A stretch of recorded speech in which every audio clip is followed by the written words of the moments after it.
Hello and welcome, everyone. This is a very special event that we're doing. This is the commencement of a Dungeons of Drakkenheim campaign. This has been a long time coming. If you've been a watcher of this channel, you would probably know that the lore of Dungeons of Drakkenheim has kind of filtered into different campaigns that I have run as a DM, but I have enlisted an amazing guest DM for the channel and someone I trust very much repeatedly with their skill set in the storytelling and pulled together friends who are very passionate in the community of role play, tabletop, all the fun stuff. And we are kicking off an icebreaker of an experience to celebrate the release of this content. And by now, you're probably seeing that we have rebranded to Charmed Fantasy with Old World Charm. And this is going to be basically a new brand for 2024, where I basically collaborate with many amazing different storytellers and role players of the ever expanding community. And you guys get the benefit of seeing here, wherever you're seeing it, probably YouTube, and enjoying the show. So yeah, this is me. I'm Charm, and I am going to pass off now the organizational structure of this very first session zero to Josh Henderson. So thank you so much. Oh, it was muted. Okay, everybody, welcome. Very excited for this delve into the wonderful world. I say that in very heavy quotes of Drakkenheim. Yeah, I need to. For everyone watching, I don't know if any of you know Drakkenheim. Drakkenheim is a really interesting lore. The world is fantastic. But to say that it is an easy place to exist in is to lie. So the three wonderful players who have taken up this mantle below to save the city of Drakkenheim are brave souls indeed. So we'll go and we'll introduce each of our characters. If you know me and you know my campaigns, I usually do character-specific intros that will involve a little bit of RP. I will not be doing it this time. We're going to jump right into it. This is session 0, so we're just kind of starting right from the top. We're doing a little bit of an intro fun vibe, which will get us introduced to each of the characters, each of the players, kind of get us immersed into the world. You will hear and see the vibe really quickly of Drakkenheim, and it will be one of those things where in this particular session we will not get to Drakkenheim, but it will always be there, and I love that. So without further ado, let's go ahead and we'll go left to right. So we'll go Charm. Can you introduce your character for us in this wonderful campaign? Yes. Oh, goodness. So I am playing Erasmus Saint Wraith, a urchin who has had to fend for himself since the great meteor hit the once great city of Drakkenheim 15 years ago, as I understand it. So Erasmus is now 17, turning 18. So he was small with his first formative memories of that experience and the reigning glow of that hellish natural disaster. We never really know with this, so I'm pretty excited. Um, Erasmus Erasmus is an apothecary, which is a brand new class that has been released by Dungeon Dudes, and I immediately, as a lifelong DM who's poured over all the subclasses needed to play this, so I'm very excited. I am hoping to go into mutagenesis once we get a subclass, and we'll be reflavoring it away from Dr. Jackal, Mr. Hyde, and more towards spiritual possession, because that's just more interesting to me. He is a young lad who survived on his own in the tough outskirts and sometimes delves in to the city itself. He is very quick, very quiet. He almost trusts no one. He sleeps with his back to a wall or a tree with all his belongings held in his arms every night. It wasn't until recently, with the developing recent months, that he's kind of found the other two of the party. Perhaps we're going to kind of flex that. And he has a mouse. Part of the urchin background is you get a mouse, like a little trained companion. And I've named her Olive. I've named after her favorite food. which is some of the few things we can find, which is olives. And yeah, let's see. I think that's it. He's a bit of a ghost in and out of Drakkenheim. He doesn't like to be seen. He follows people around. He helps people when he can. He's not too much an opportunist, but he is a survivor, and that is Erasmus Saint Wraith, um, fallen scion of a once great house. And I think you're muted, Josh. Dang it, every single time. I need a better button for my microphone. But yeah, love that. Really excited to dive into that backstory. I will give a little bit more background of Drakkenheim as we go forward, right after these intros. So if all the things or any of the things that were just said don't make sense, they will in a second. So great. So we'll go to Laurie. Can you introduce your character for us? Absolutely, fair enough. Keeping it simple.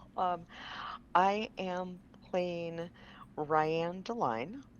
Ryan is in her 30s. She had a life before the meteor. She was 15 when the meteor hit, and had a good 14 years-ish of life after the meteor. Her family was spared. They were out of town. They managed to survive and create a life. About a year ago, they succumbed to Drakkenheim and the dangers there. So she has been out on her own for a year, figuring out what life is going to look like.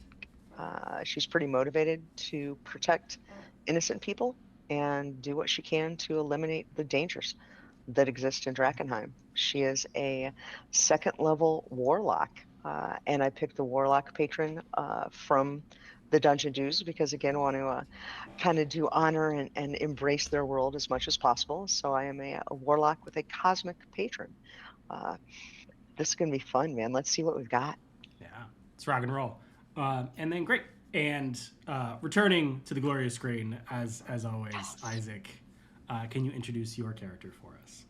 Absolutely. I'm playing Thales the Curious, like an esteemed mage of the Amethyst Academy, who taught there for for a great many years before being assigned a position of service in Toadsfeld, and was recently released from that service, and am rather unattached at the moment. So I have sought out Erasmus Saint Wraith, who it is said is a great miracle worker, and have reached out to offer what guidance my years can offer. And DM, I actually Yes. realized I'm not a player often enough. Can I actually have, instead of a mouse, a raccoon? Yes, yes, you can.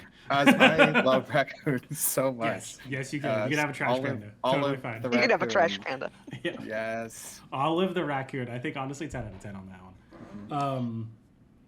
Great. Well, in terms of Drakkenheim, as we dive into this introduction here, a little bit of backstory on Drakkenheim. Drakkenheim was a glorious city that stood with a noble house, a lot of trade. It was a hub of the area. It is no more. An eldritch storm of falling stars devastated the city and left behind a meteorite that has lasting effects and has been infecting the city of Drakkenheim since then. 15 years on since we've seen that, it is a dismal urban wasteland. It is haunted by otherworldly magic and hideous monsters. And there is fantastic wealth, lost knowledge, and powerful artifacts for any of you, the three of you, who are willing and ready to dive into the depths of the city of Drakkenheim. However, those of you who will survive may leave not unmarked. Take with that what you will. So, with that being said, welcome to Drakkenheim. I will introduce 5 different factions that exist that are fighting over the city ruins, straight up ruins of Drakkenheim. Some of you have allegiances to some of them. Some of you may grow allegiances to the other. It really depends on how your character and yourselves grow during this story. I'm excited to see how it goes forward from here. Some of you are already members of certain ones, but we will see how long that lasts. Some of them are called, well, one of them is called the Hooded Lanterns. Hooded Lanterns, formerly known as the 4th Provisional Expeditionary Force to reclaim the capital. They are an irregular military force drawn up of the veterans of the Civil War and of what remains of the old Drakkenheim City Watch. They are led by Lord Commander Elias Drexel, and they basically try and keep things together, reclaim the city, kind of control the monsters or any of the infection that seems to be happening in the city. There is the Queen's Men. They're a loose affiliation. It hundreds of gangs, brigands, outlaws, scoundrels, the whole lot. If you would think of a thieves guild, it is the Queen's Men. They swear fealty to the enigmatic Queen of Thieves, and they attempt to smuggle riches, magic, and anything they could find from the ruins of Drakkenheim. The Knights of the Silver Order, they are oath-bound paladins and devout warriors.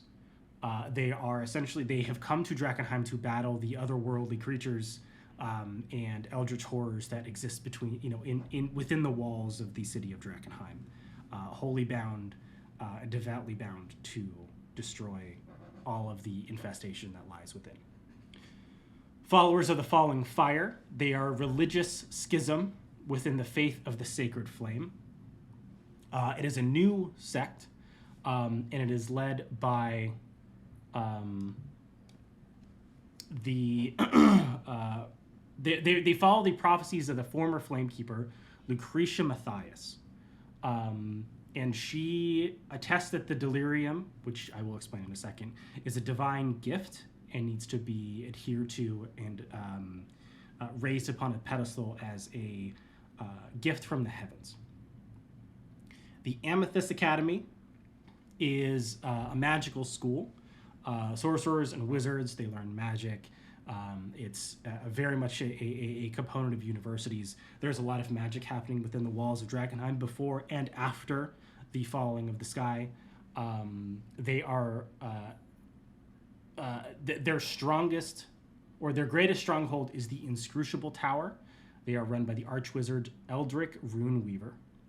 And he specifically leads the efforts within Drakkenheim to reclaim lost knowledge and to kind of harness or understand the power of delirium. Delirium is fragments of the falling star that had fallen from the heavens and the meteor that exists within Drakkenheim that has corrupted or infected all of those that still dwell within their walls. So, those are our 5 factions. Some of you may belong to one or the other. We will see what happens as we continue forward. However, our tale begins miles outside of the city of Drakkenheim. Some of you, which a lot of the factions exist in a city called Emberwood. Let me make sure I have that right. Yes, Emberwood Village. A lot of you spend your time there, sometimes venturing into the city of Drakkenheim, sometimes not. It really depends on the day, really depends on the situation. Some of you have studies inside Drakkenheim, some of you have studies in Emberwood. But Drakkenheim is a very dangerous place, and so a small village or a small refuge has been set up outside. And I say small in very large air quotes. By most situations, it would be considered a city, but it pales in comparison to the size of the city of Drakkenheim, so it's you kind of have to fall back on the village name. Each of you who has either sought each other out or has known of each other's existence were reached out to and hired to escort a caravan from a neighboring village further outside of the city of Drakkenheim to bring in supplies into Emberwood Village. Whether or not your faction had dispatched you to be rid of you for a couple of days, or whether or not they thought that this particular caravan was incredibly important, remains to be seen. But you were connected with the leader of the caravan known as Marlowe. So it's Marlowe's caravan is riding into Emberwood Village. It is about a 2-week journey from where Marlowe has started into the city or the village of Emberwood. We are going to go ahead and pick up about a week into it. So you have been on the road for a considerable amount of time. some of you may not know these particular roads very well. They're not untraveled. They're not in the middle of nowhere, but they may not have been the way that you had got to Emberwood Village or how you had gotten to Drakkenheim, however you got here. So you may not have seen this area before. But we begin on that particular road as we slowly start to make our way through a bustling forest, and you see it's 2 wagons that are with you. Marlowe heading up the very front one, his son in the back leading the second one. You are the guards. There are no additional guards. There's only the 3 of you. Whether you are walking or riding, it is up to you. But at the current moment, it's just about dusk. It's not quite night yet, but the sun is slowly starting to descend as you continue to walk along this road.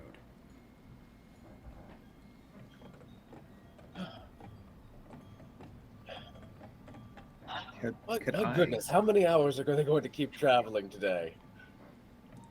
We'll be done in just a little bit. You hear Marlowe from the very front there. Do we have horses, or are we on foot? It's up to you. They're the only horses that seem to exist are the ones that are pulling the caravan. Doesn't mean you can't ride them, but it's probably not the greatest idea a week and a half into a journey. For sure. It's up to you. Yeah. Fair enough. Walking alongside. Well, looks like it's starting to get dark. I suspect we will be shutting down for the evening soon.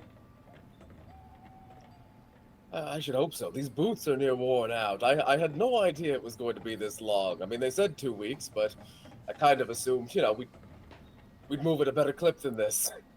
Well, there's plenty of more boots on the corpses in Drakkenheim. You'll be fine. You see Marlowe quiet up front, just right along. I feel like after in 2 weeks of traveling, this conversation has happened multiple times over the past He complains week. about his boots.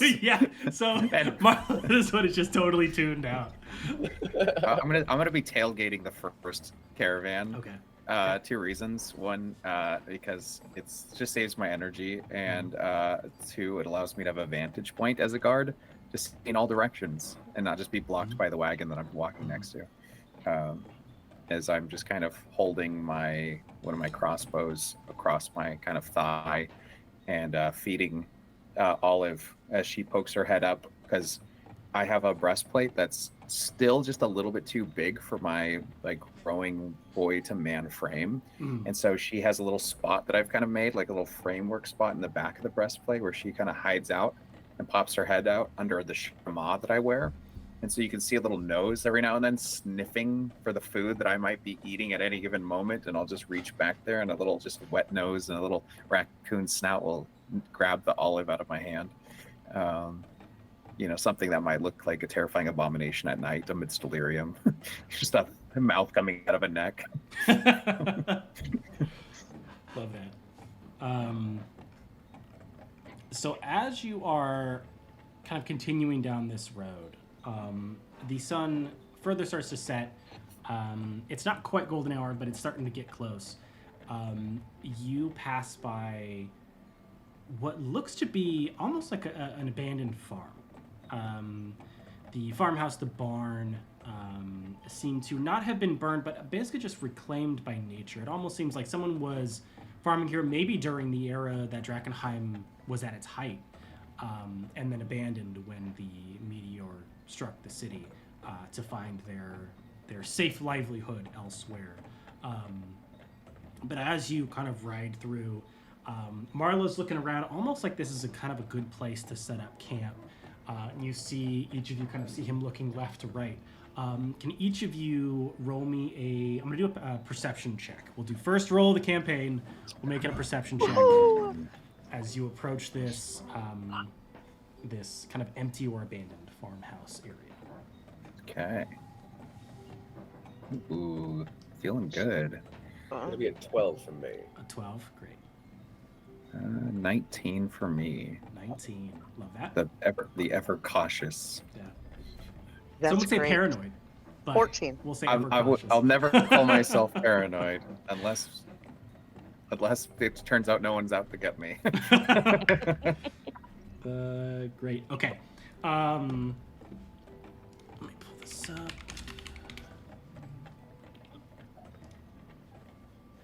Oh, I really need to do this and not that. There we go.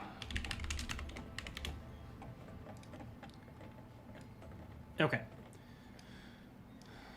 Where is my... There it is. Great. So, Erasmus, you... As we approach this farmhouse,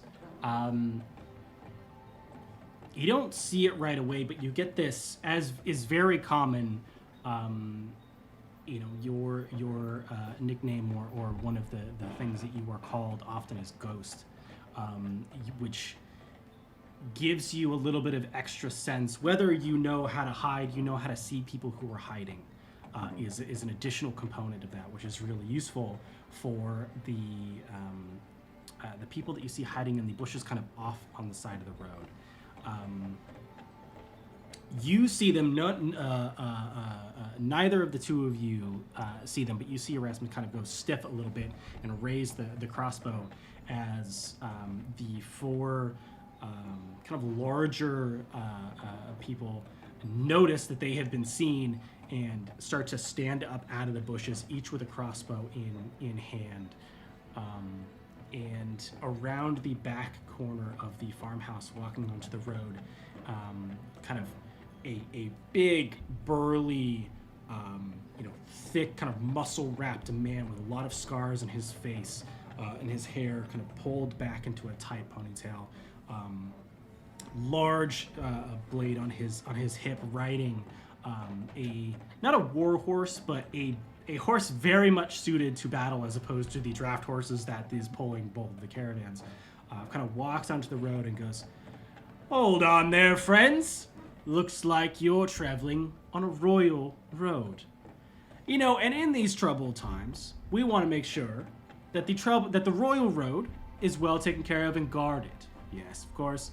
And so we want to make sure that it's free of reprobates, and outlaws. And so we have taken upon ourselves to guard this particular stretch of road. All we ask in return is a donation from your humble caravan, and you will be guarded upon this stretch of road as far as the eye can see," and kind of gestures back behind him into this kind of arcing road, which far in the distance you can see the city of Drakkenheim. It's small still, but you can still see it, and then the kind of haze that exists over Drakkenheim is lit very lightly by the setting sun in the purple glow that is Drakkenheim. I'm gonna mumble just so that only we could hear. Mm-hmm. Ryan, would you like to use that silver tongue of yours, or perhaps As he's our mage can use that great magic, worldly magic I've been hearing so much about, but never get to see, strangely enough. Excellent idea. Let's start with trying to talk. as is our preference. So I step aside and step up, confidently, not afraid, almost just tired. This has been a week and a half. It's late. A little tired. So I'll step up. Hail. Hail yourself. Well, it certainly is necessary to have protection and security along these roads. This caravan already has security. So while I appreciate your kind offer, as it is the end of the day, it's getting late, we have our own protection. To let us pass, go have a lovely evening, and we'll do the same. Go ahead and roll me a persuasion check. Either deception, intimidation, or persuasion. You get to choose. And Okay. do not tell me which one. Just go ahead and roll it up. Okay. 17. 17. Great. Awesome. So the kind of leader of this band kind of looks down and studies you and goes, well, that's an interesting thing. Well, you all do look quite menacing. I'll tell you what we will do for you, because each of you seems to be doing a fantastic job of guarding this particular caravan. We will watch your back on the road for you as you continue forward. All we ask in return is, what do you think, boys? And you see like the four Erasmus that you saw, the four kind of hokey figures step out of the bushes. These large people. What do you think? All the booze and 25 gold each?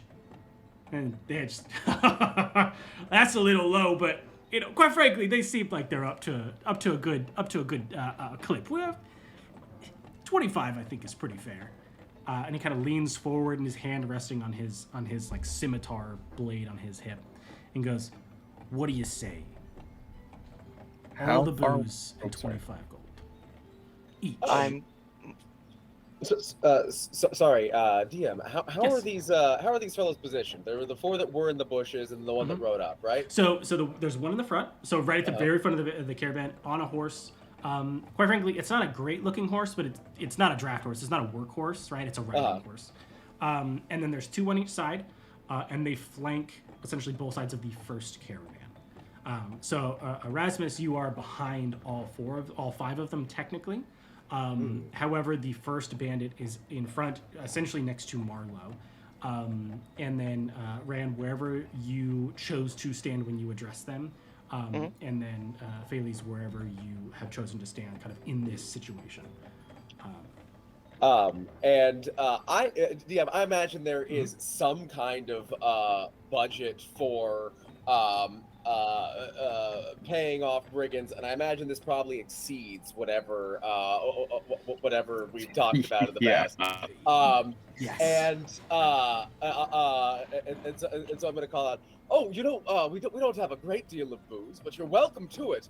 And I'm going to reach into my bag, and I'm going to pull out a clear vial of transparent liquid. And toss it to it like, be sure not to drop it. And I'm gonna cast Acrid Orb. Okay. and I was holding this up because I wanted to have that ready to action. Sorry. No, well. you're welcome to take your thing instead. I mean, I imagine we're just gonna roll initiative. No, mine is ready.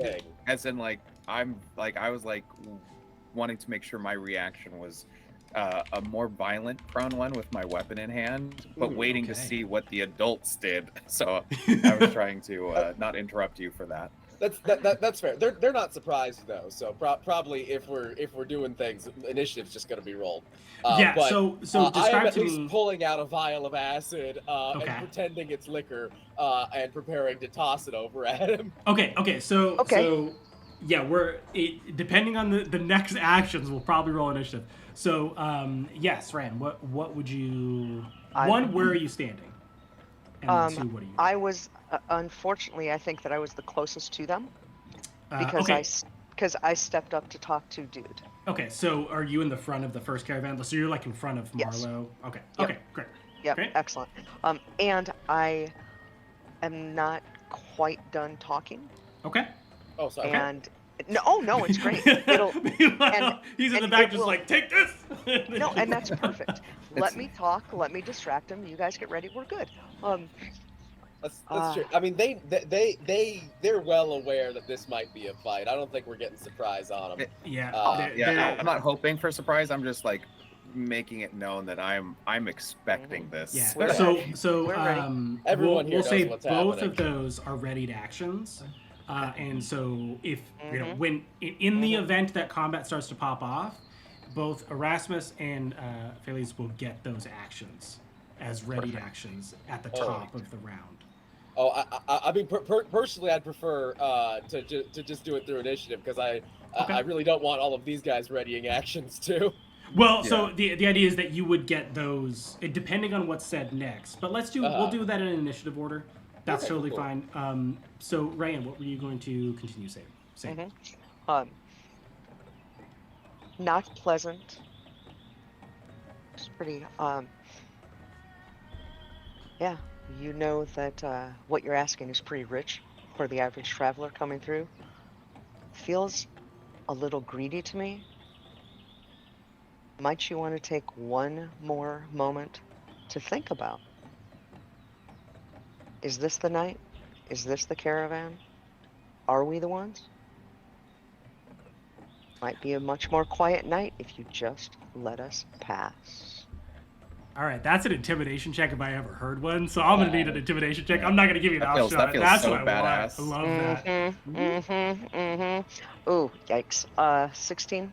16. Okay, so the leader of this kind of group is leaning forward, kind of hand on the back of the horse, kind of looking down at you. The other, like, left hand on the sword hilt, and kind of looks at you for a long moment. And you feel like it almost is. It takes so long. It almost feels like he hadn't heard you. It's one of those moments, and his eyes are not wavering from yours. They're not wandering to the other two. They're not wandering to Marlo. They're not even looking at his dudes that he brought. And he's looking at you, and go ahead and roll me a perception check just right off the bat, just to kind of see if you can read the face that he has. Oh, I can't. good. That's a 10. A 10? So a 10's pretty good. You're pretty close to the guy. So you see, it's not fear, but curiosity that crosses his face. So it's not quite like a, we're gonna die, but like a, this is, one, outnumbered, two, totally undergeared for the situation, and three, the sheer bravery it takes to stand up to someone on horseback while you are on foot without really a blade next to you is already a massive amount of bravery. And you see he kind of gets this wry smile and says, kind of sits back, pulls his arm off thing, kind of leans back, still hand on sword hilt, and kind of does one of these, and the four guards disappear back into the bushes, and say, you know, if you keep that attitude, you might actually survive it out here. Give us a bottle of booze. We'll be on our way. So Bailey's after You just get to calling, choose where you go from calling here. out an offer a bottle of booze and starting to pull a bottle out of his bag. Slowly lowers his hand back into his bag. Whoops, wrong booze. It's too strong. and then goes back to his other bag in the caravan. And you see the mood is way lighter now.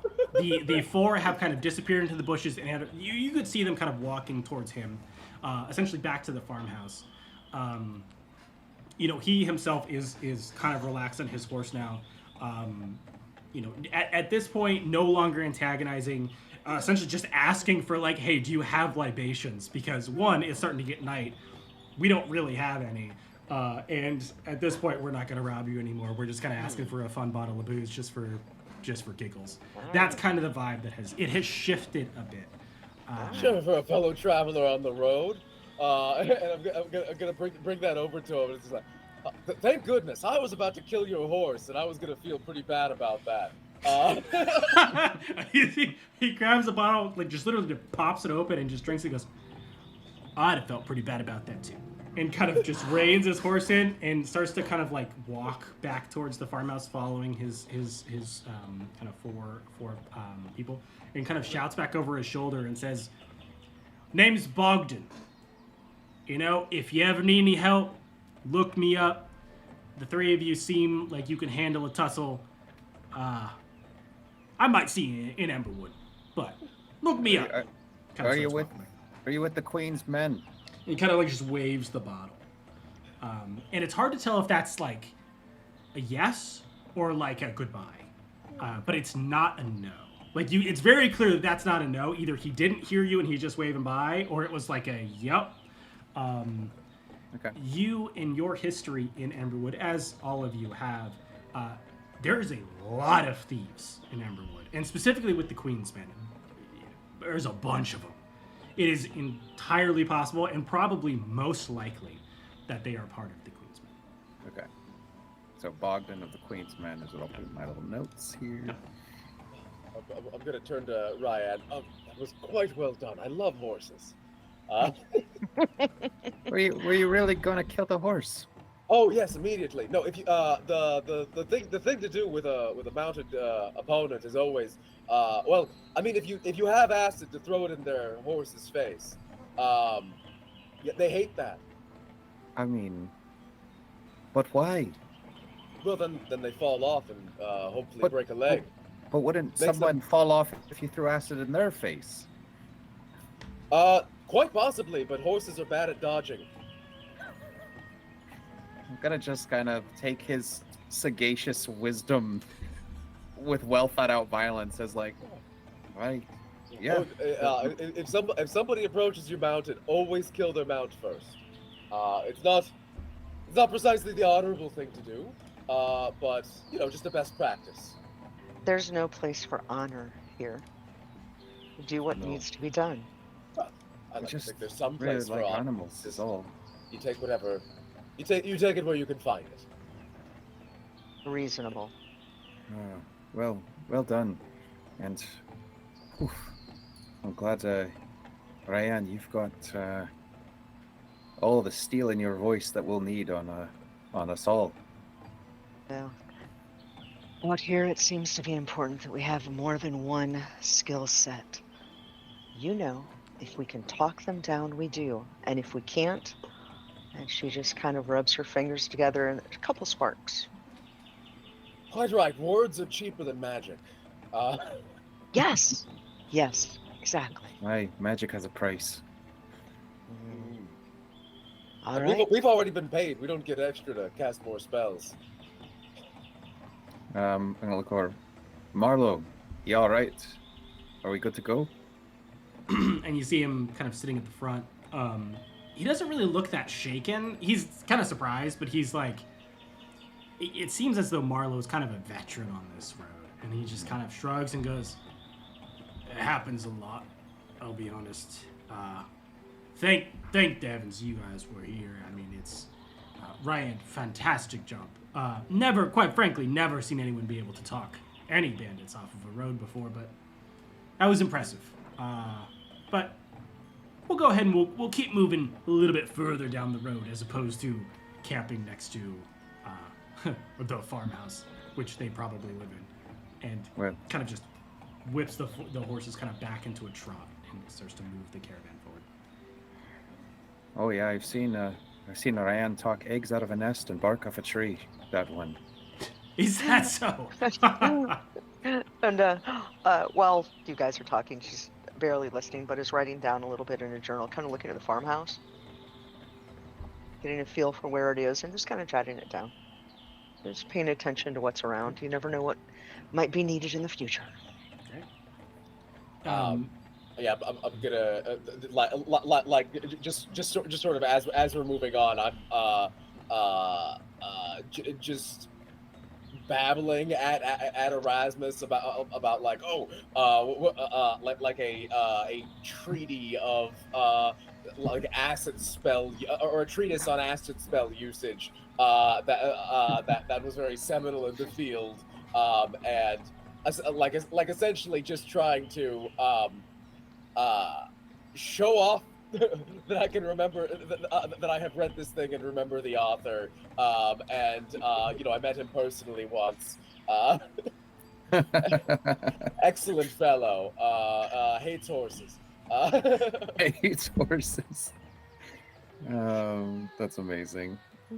Yeah, I will.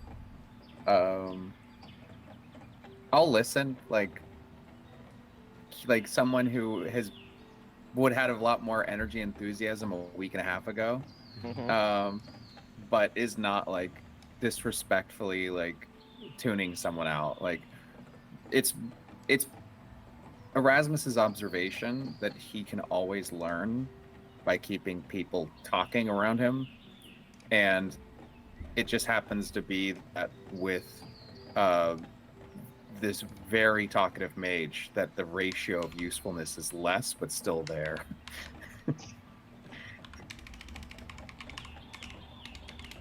Great.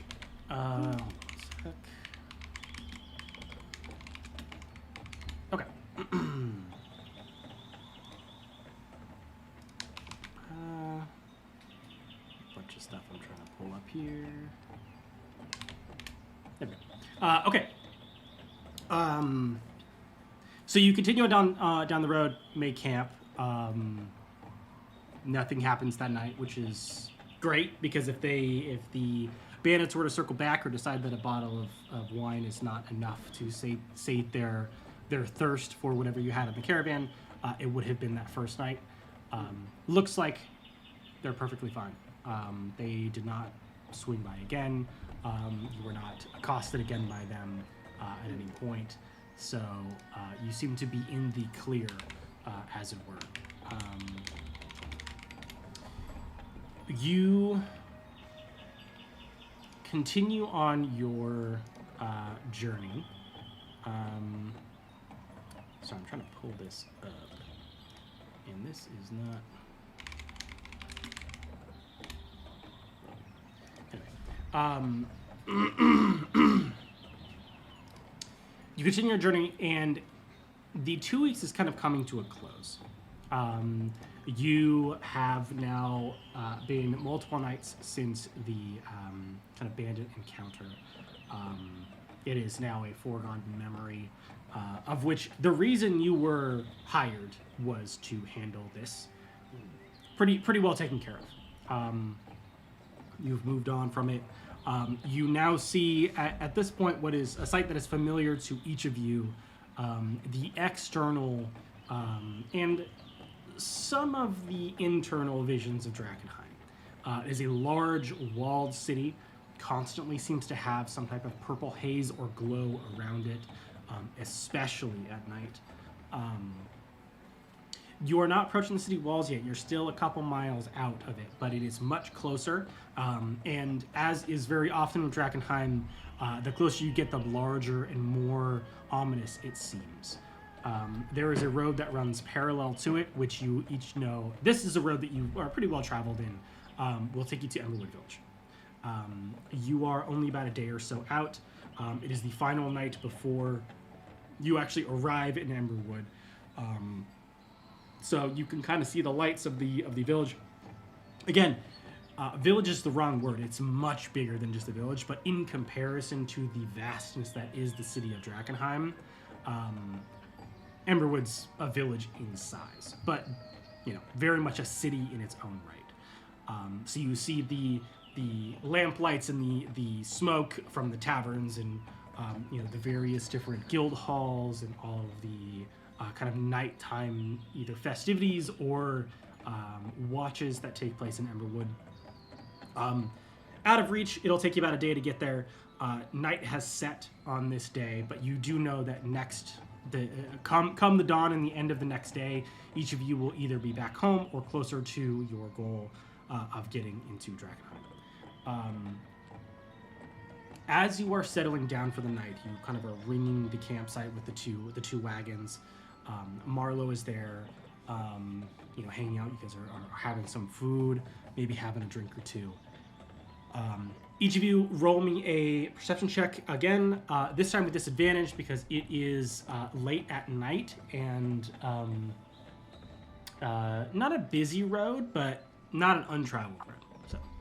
Oh my god, do none of us have dark vision? I don't think any of you have dark vision. I think she does. Do. Oh, you do? Okay, Okay. So you roll without disadvantage. Because I was going to say disadvantage just got me and took away a nat 20. Hey, love that. Can So I you got keep a that nat 20 or would you like me can to roll the whole absolutely thing keep again? that nat 20. All No, right. I would like you to keep that nat 20. I would like to keep that nat It's 20. another 12 for me. Great. Rasmus? 11 for me, but I have blind sense out to 10 feet in all directions. So just something. Is he said 10 feet? 10 feet in all directions, yes. Okay. So like if an invisible thing Okay. is, Yeah, so is it's there, not I'll invisible. detect it. Cool. But it is night, so it's kind of harder to see, especially without dark vision. So, Ryan, you see the vision of three figures. It's hard to tell if they're one or three figures. They're all kind of clumped together, but you can see kind of three head shapes, or at least three cowl shapes, and they seem to be kind of slowly working their way towards your camp. The thought that first occurs to you is that they're limping. The second thought that occurs to you is Emberwood Village is not the way that they are coming from.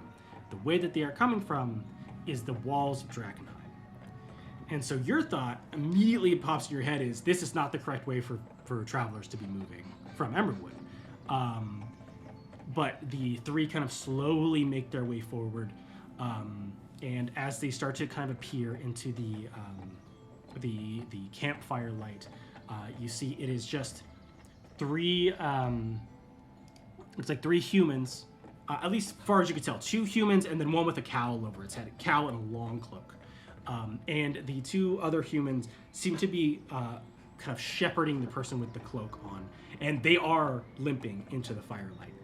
As soon as I saw them, I did a whistle to get the attention of the guys.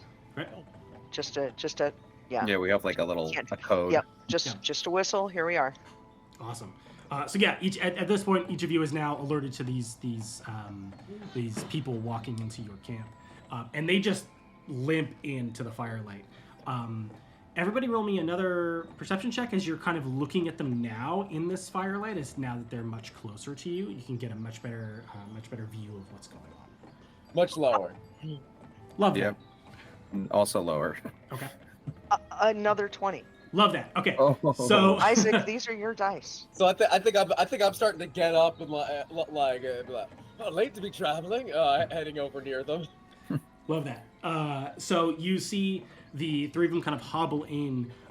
Ryan, what you see they are beaten to shit. They are hurting so bad. I mean, they are no threat. There's no threat happening here. From at least the two that you can see their faces up there, bruised, bloodied. They're hobbling into the first friendly faces, so to speak, that they have seen in a while. On a natural 20, though, and this is for you and you alone to know, and you can share it if you would like.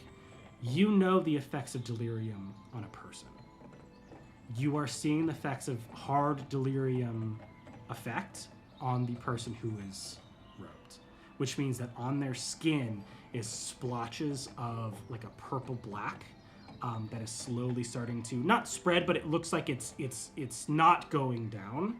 And there, you see that their left arm is just a tentacle. Oh, And it is very clear that they are trying to hide it, which means that there is some level of consciousness still in that. It's not a monster yet. You know what delirium does to a person. But these people coming out clearly have just come from Drakkenheim. And lo and behold, as they walk into the firelight, one of them steps forward. Is kind of a tall, actually a very well-dressed but armored man in his probably late 40s. Hail, travelers. I'm so glad that we have found you, and kind of gestures back to his party. We went into Drakkenheim with way more people than we came out with. We went in with, I think our group was, 8? And the 3 before you see are the only remaining. May we rest by your camp for the evening. We are so very weary and we need to mourn the loss of our companions. I'm gonna look back to Marlo for confirmation of just like, it's okay?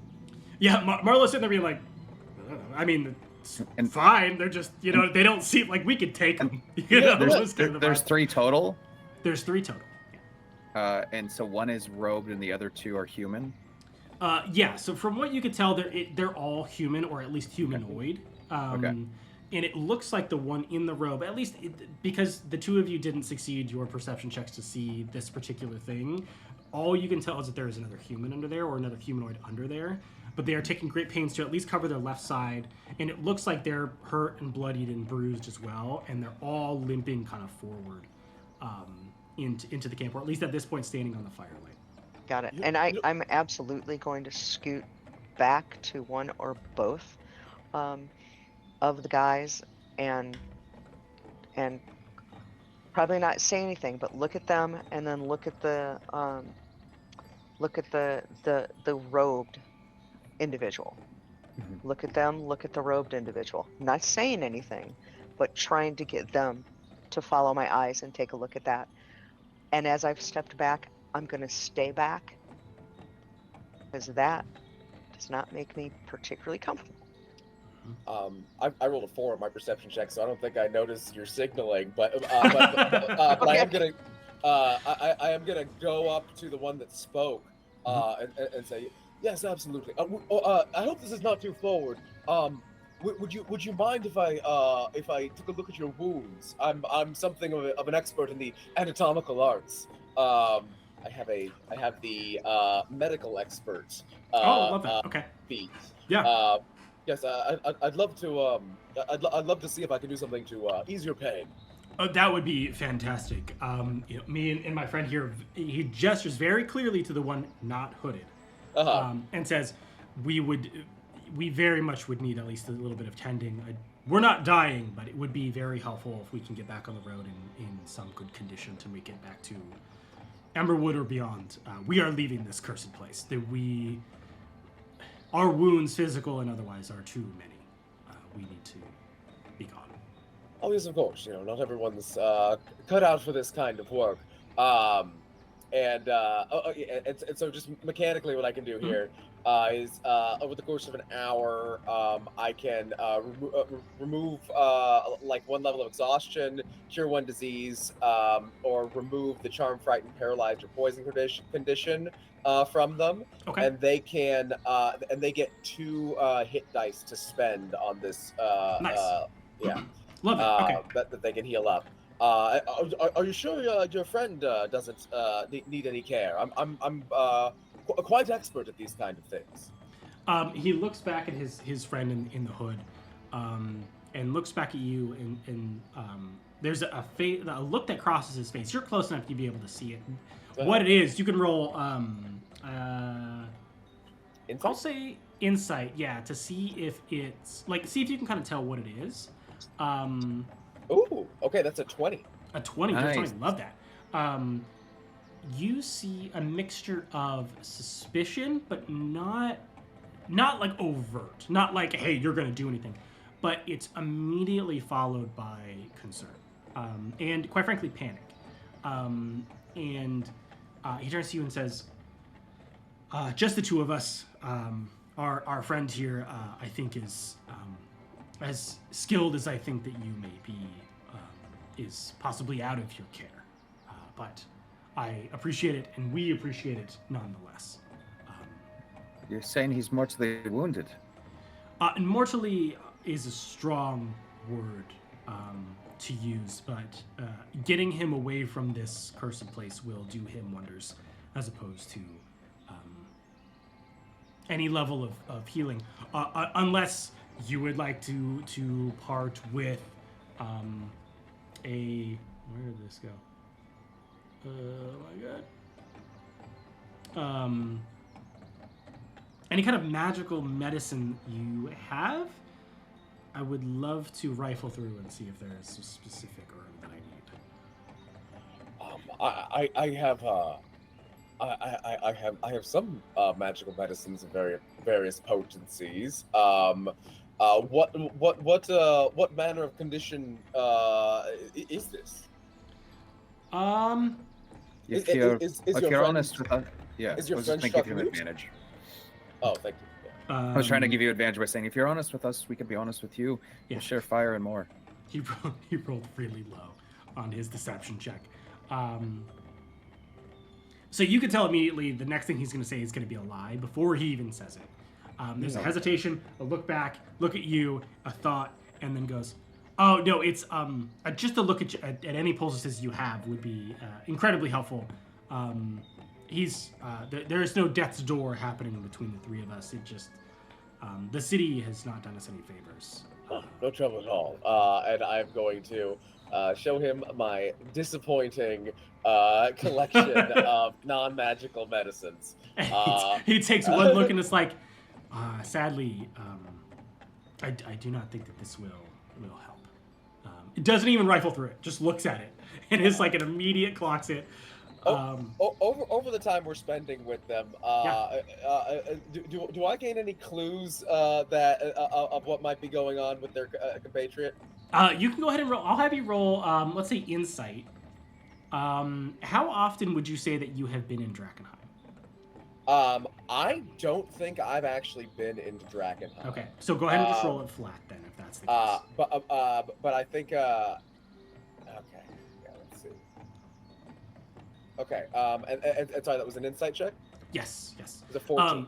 A 14. Okay, and Ryan, you can roll a I'm gonna say either Arcana or Medicine. Okay. And you don't have to tell me which one. And then give me that number after I'm working with Phyllis here. What'd you get? You said 11? 14? 14 for me. 14. You kind of get the idea that Drakkenheim is an interesting place in the fact that a lot of people who leave it, depending on what they did in the city, are often infected with something that is abnormal. And it is incredibly difficult to manage those sicknesses, especially without going back into the walls to find a cure. And one of the things that you know about this is that there is a lot of medicine that exists to help these people. It is very, very expensive, and therefore very rare. And so the kind of quick look over your medicine pouch and your collection, immediate yield of like, nope, you don't have what I'm looking for, because if the pouch looks like this, you will not have the expensive herb that I need. Gotcha.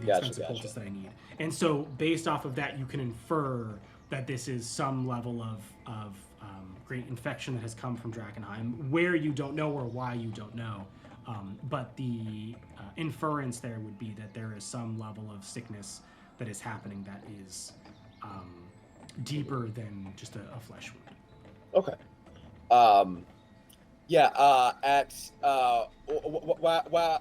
While I'm treating them, I'm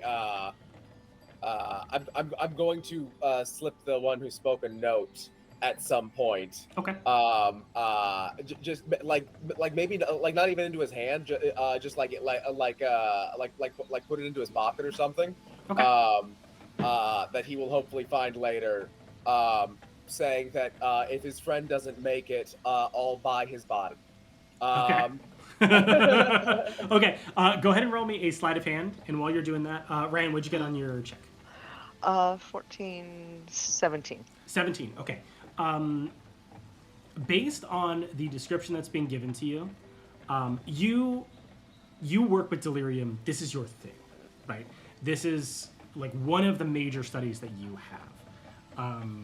So it's easier for you to detect these kind of things and to understand these kind of things almost from a description. The avoidance of the description directly, but the way that this person is moving, the way that they're operating, the limb that you saw, you know it as a rasping or wasting mutation. This only happens when you pick up a shard of delirium in Drakkenheim and hold it for too long. It is, as far as you know, apart from very rare medications, it is fatal. And there is no cure apart from those medications. The medications themselves come from Drakkenheim. They are found outside the walls, like they are, a lot of the healers have them, but they are incredibly expensive. And so it seems as though this person is looking for a way to save their friend from this wasting or rasping mutation. Having already lost so many of their party, this is their new quest, is to save this person. But you also know that these mutations are not instant. It may be a while. It may be, the next 5 minutes. It's hard to say. It really depends on how far along the mutation is. But eventually, unless that medication is found, this person will either die or give way to the delirium. Okay. I will approach, having kind of been cautious because of Ryan's kind of usually talkative nature is being kind of subsided, and kind of more seeing how they react to the very obvious helpful nature of oh my god, it's Bailey's, right? No, Bailey's, yeah. Bailey's, okay. And I will say, my friends call me Ghost in strange company. I have made myself known in Drakkenheim now and again to help where I can. May I know where your friends fell and against what, so that I may help future adventurers who will pick up where you left off, perhaps even ourselves. Oh, and sorry, Josh, that was a sleight of hand, a roll of 9. A 9. Okay. Okay. He beat it barely. So he notices you kind of start to stick your hand in his pocket and kind of grabs the note and gives you a look, and then looks back at his compatriot and sticks the note in his pocket without looking at it. And this was to the person that walked up, right, Erasmus? Yeah, oh yeah. Yeah. Oh, for me, it was the one who seems to be the one doing all the talking, yeah. Great. He says, I really appreciate that. At the moment, we have nothing to offer in terms of money, in terms of, quite frankly, favors, or additionally in terms of will to provide any favors. It's just information that will help other people. That's all we ask. And there's a long pause, and he kind of looks back at his friends again. Says, okay. What would you like to know? It's like a deep sigh. It's kind of like his reserved, and then it kind of like a weight has fallen off his shoulders. Like he's just kind of almost like given up, but like if there's no better way forward, is kind of where his face looks. I'm hoping to hear if it's with a sensitivity and understanding that you're fresh from the fight. That I'd like to know what happened to your friends, where it happened to them. At the very best, I can help other people avoid the same fate, and at the very best, I can help your friends get an honorable and suitable grave. I am going to respectfully, of course, avoid speaking of our friends for now. However, I will give you this one bit of advice. If you choose to venture into the walls of Drakkenheim, avoid at all costs the rats. And looks back at his kind of friend with the cloak.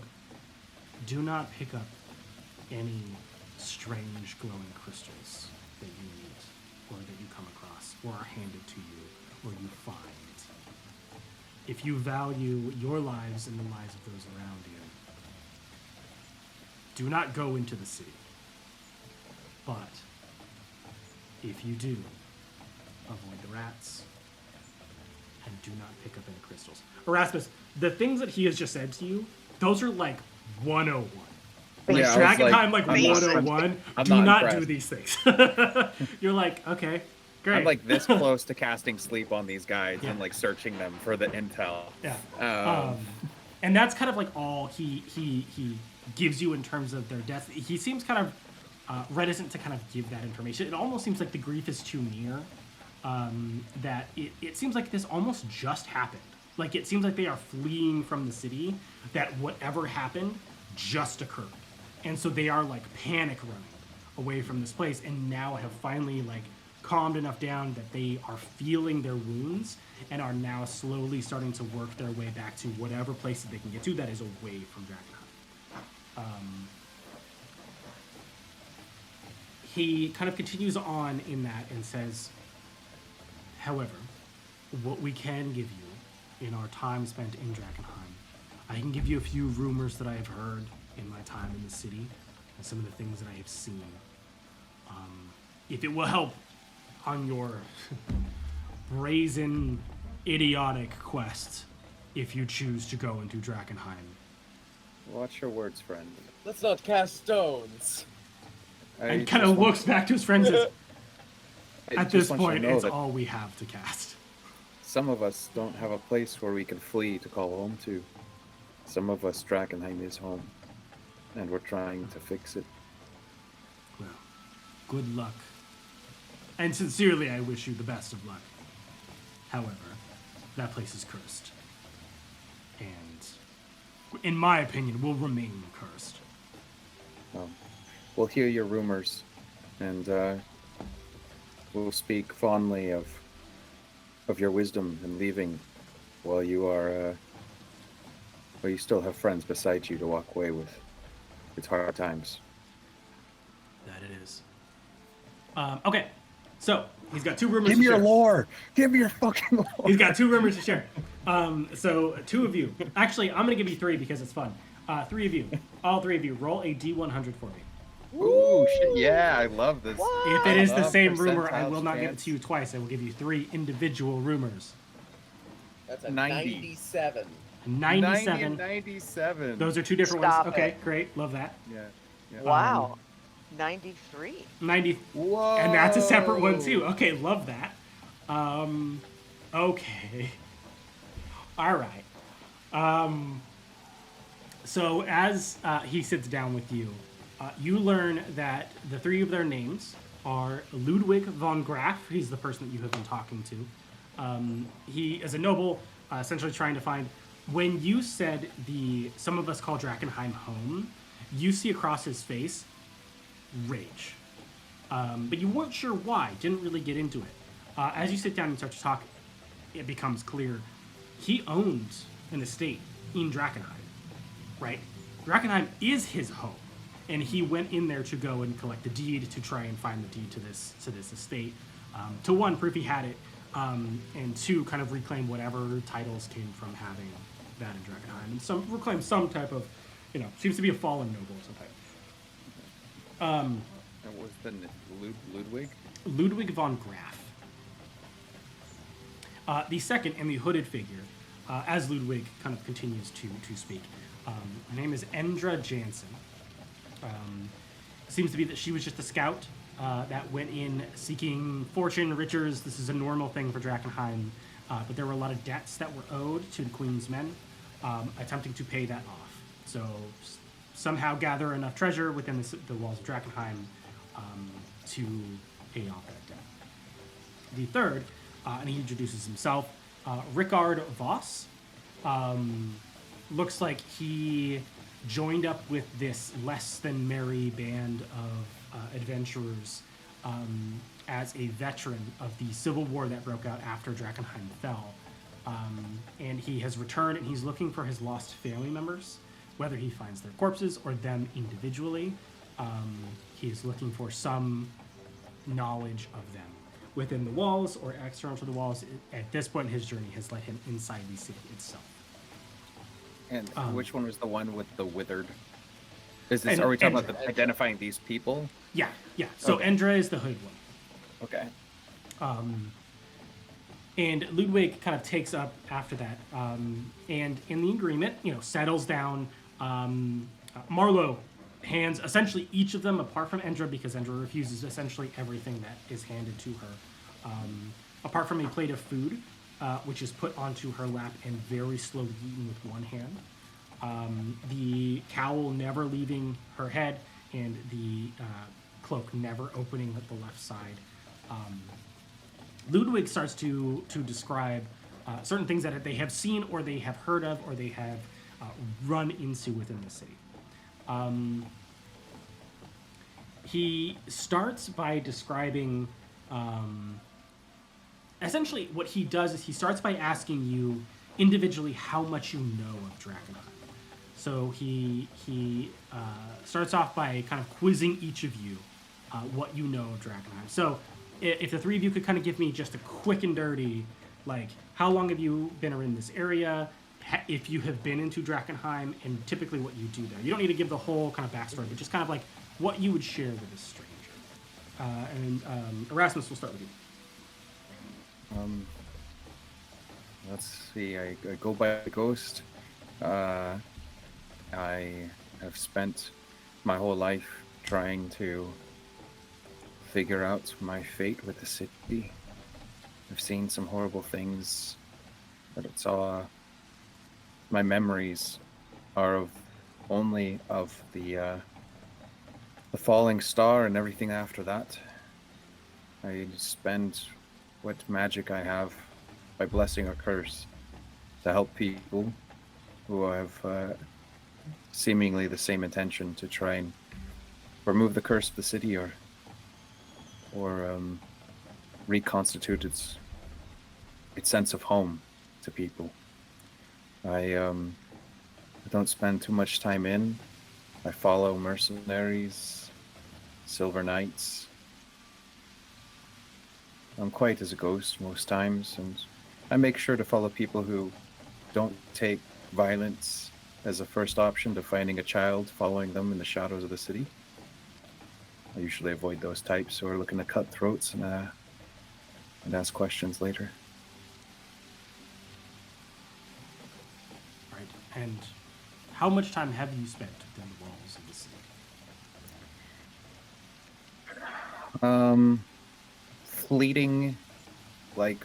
Fleeting in and outs. I have learned very quickly from hearing stories from the caretakers that I was once kind of taking care of that have since disappeared, part of my backstory. Mm-hmm. I know that going into the city for too long is dangerous, but I've never heard or seen anything to my knowledge and my intelligence that says short bursts.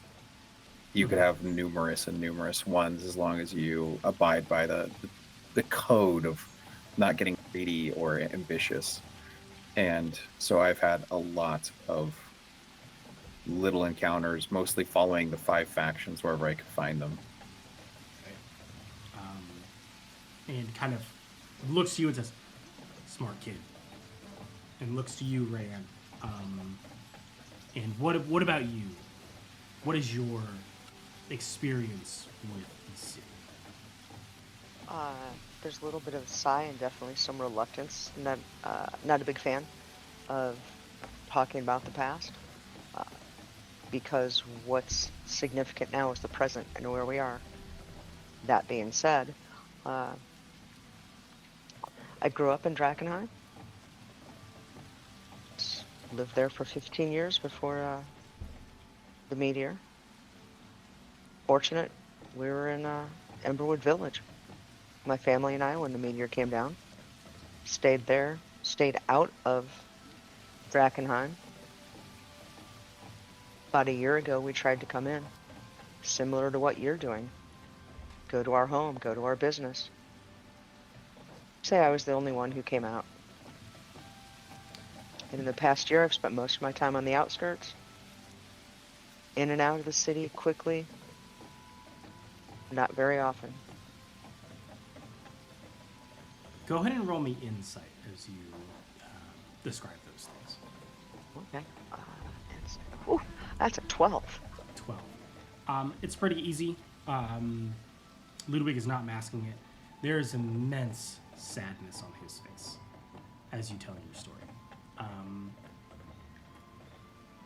I will be honest, probably one of the first times you've seen someone be so sad at your story. And so there is an air, I think, of strangeness to that. Where, it's a sad story, right? But people around Drakkenheim are pretty hardened. Every story is sad. Exactly.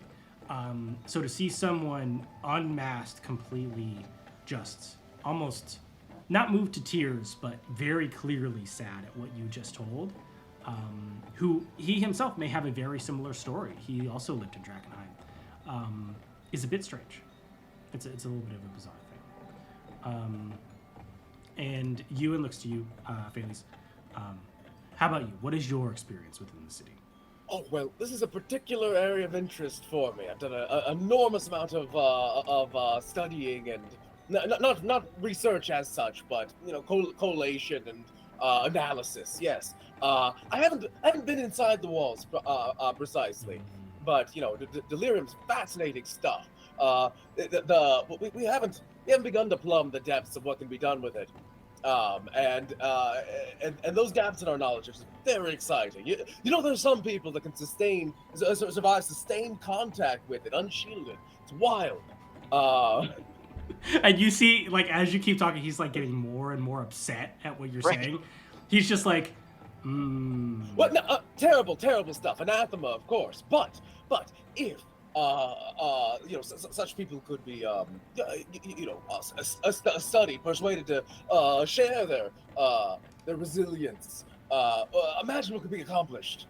you see Endra stops eating and kind of tucks in her other arm, just kind of wraps herself closer in the cloak as you're kind of talking. And as you kind of finish your description, he takes a long look at you and then looks at Erasmus and Ryan, and he goes, "What I am about to describe to you, you may not have heard before. And would you have said your names to him out of curiosity?" Oh yes, absolutely. Okay, yeah, you absolutely, I totally, yeah, that tracks. He has offered up I all haven't. 3 of their names, and so. All right, that's fair. But if you choose not to, it would not. This is a very Drakkenheim and the surrounding areas is a little bizarre in the sense of, quite frankly, no one cares because you may not live long enough for them to care. Right. And so he readily shares their names, whether it's in some vain hope to keep the name alive, or just, like you have now saved him and his companions' lives, and so is very willing to give his name. So and that- so it's up to you. Whether you That's fair. wish. When I saw him give that response Mhm. to my story, a little bit different than things, and then I will finish up and difficult to meet under these circumstances. I'm Ryan DeLine. It's very nice to meet you. I was going to say, after seeing him react so compassionately to Ryan, I feel like that's a litmus test for like a Geiger counter of sorts here for me. And I would just say, I was a squire with House Saint Wraith. So, I would like to extend an apology for what I am about to share. For it will be, for the both of you, a difficult listen. Those who fall within the city of Drakkenheim, depending on how they fell, are then morphed into the monsters that you face within the city walls. There is no guarantee that those, Ryan, you had gone in with and had sadly had to leave behind this cursed city's walls have turned. There is a measure of hope there. However, I would hate for you to explore further into the city without knowing the truth. That it is possible. And you, Mr. Of the House Saint Wraith. I don't know if you told him your first name. Yeah, I didn't tell my first name, and for the audience, like I lied about being a squire, as I am, to my knowledge, the last remaining. I'm male Anastasia, I guess, here in the story for comparison. Yeah. And looks to you and says, and those that you had squired under may also have turned. Those you had known in the city. And while that may be hard news, the harder news, I think, falls to you, Ryan. Those that had caused you the misfortune that you befell within the city walls were probably your friends and your neighbors. However, there is a measure of hope, a modicum of hope. The creatures within the walls can be, I'm not going to say the word tamed, but in our studies within the walls, they can be helped to be made docile, or at least avoidable, if you present them a token of their former life. So I present to you. Yes. So they actually retain a degree of memory. That's I hadn't heard that. Some level of degree. Yes. Yes. Oh, the implications of this. Consciousness, in my experience, I will say no. And whether it's some base instinct or some deep degree of care or desire for their former life, I don't know either. All I do know is that if you go into a place that you frequented often, bring as many things of the time you had spent before the fall beforehand. Bring it with you. That is my one of the tips I will share with you if you ever decide to venture further into the Cursed City, for whatever reason may bring you deep into the walls of Drakkenheim. Bring something with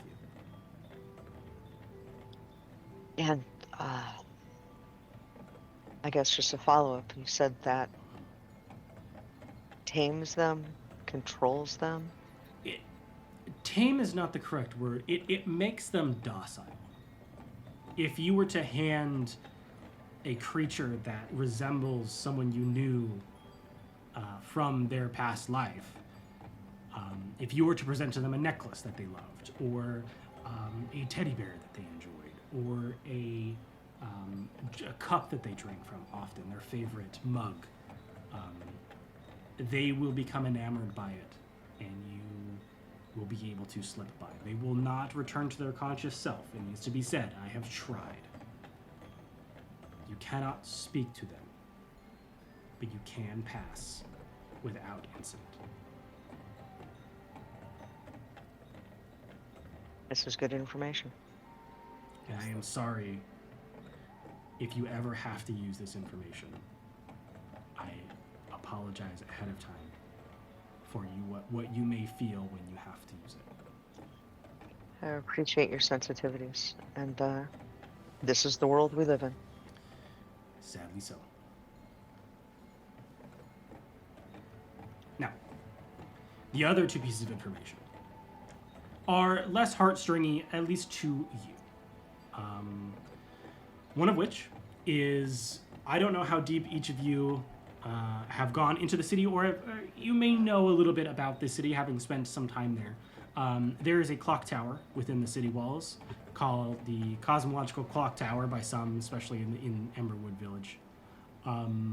Should you find yourself there, there is a flock of harpies that exists in that place. They're no fun. We had to escape from them quite a few times. They followed us for a while. The only time that we escaped was a cat ran across the path and scared them back to the clock tower. So do with that information what you will. The harpies in the clock tower, not a really big fan of cats. How about raccoons? That I don't know. I think we could probably disguise the raccoon. Fair amount of similarities. A Seems racat. achievable. Especially if you're willing to have it undergo some minor surgery. Mm. We're all right. I can make it meow. That'll work. Fascinating.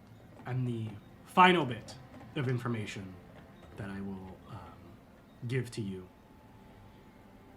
I mentioned before to avoid rats while in the city of Drakkenheim.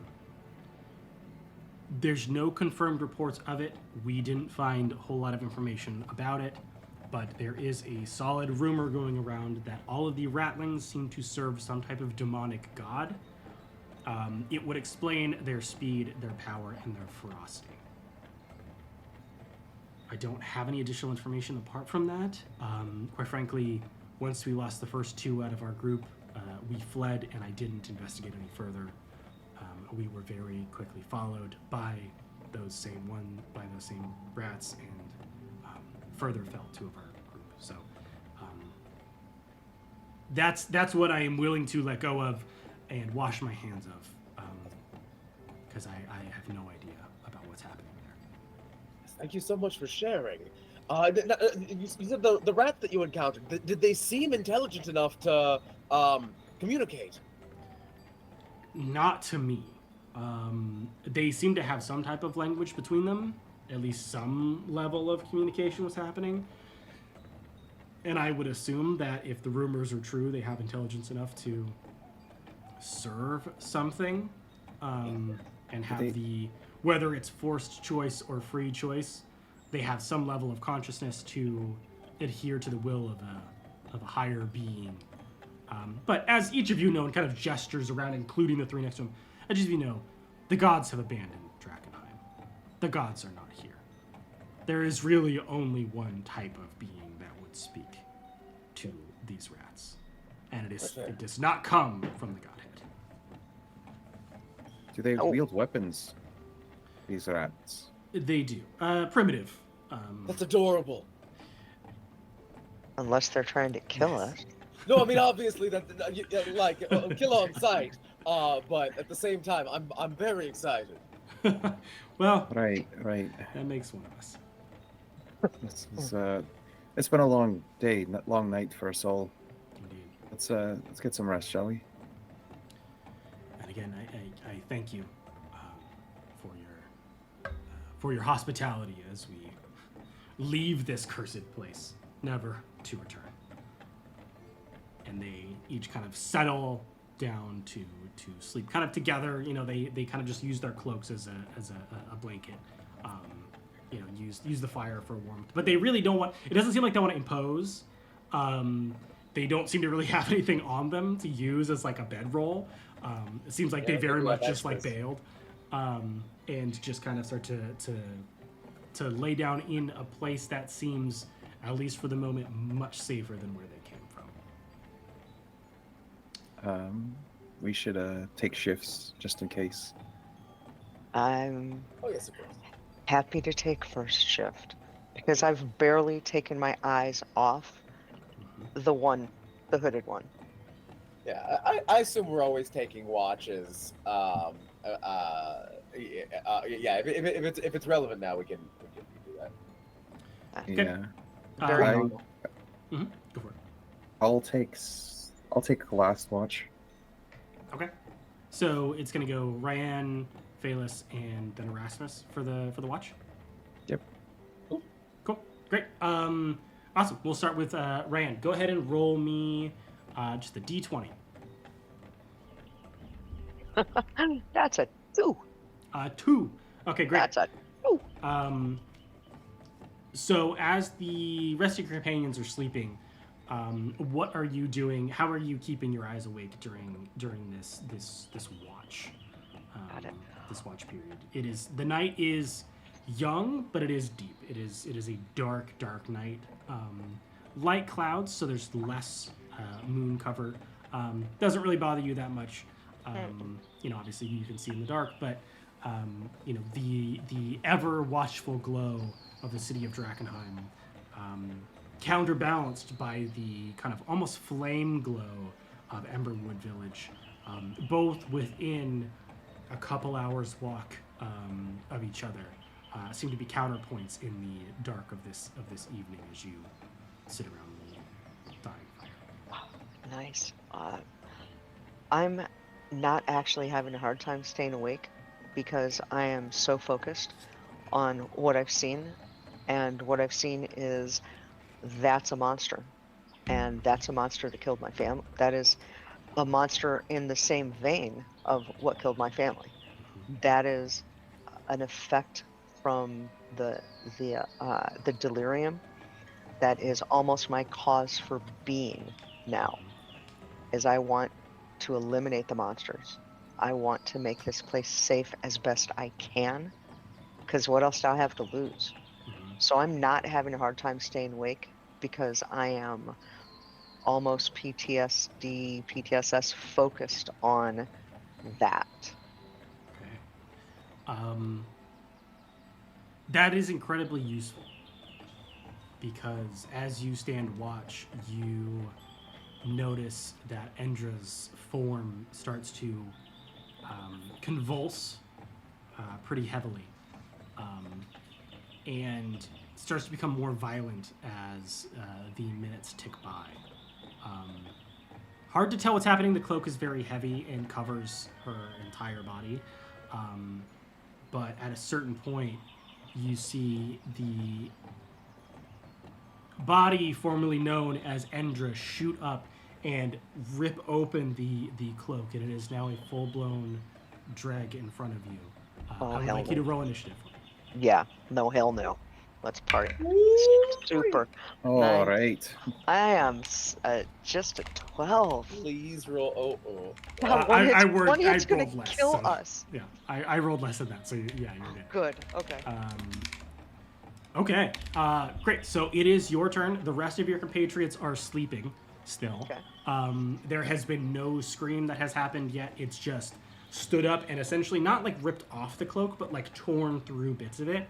Both arms are now tentacles. The face is this like disfigured, almost like melting off, and the skin has now started to turn a little bit of a pale purple. You've seen a lot of these, right? But what Ludwig said echoes back to you, and it hits a little bit harder having seen one now convert into this. So. Okay. There's a little bit of a shaky breath. Wouldn't even notice it. Takes a quick look up to the stars. Mm-hmm. Does that whistle again to hopefully wake up the guys? Okay. So the whistle, I will say, is either going to be your action or your bonus action, depending on how loud you would like to make it. Okay, never mind. You know what? I'm going to wake them up another way. Okay.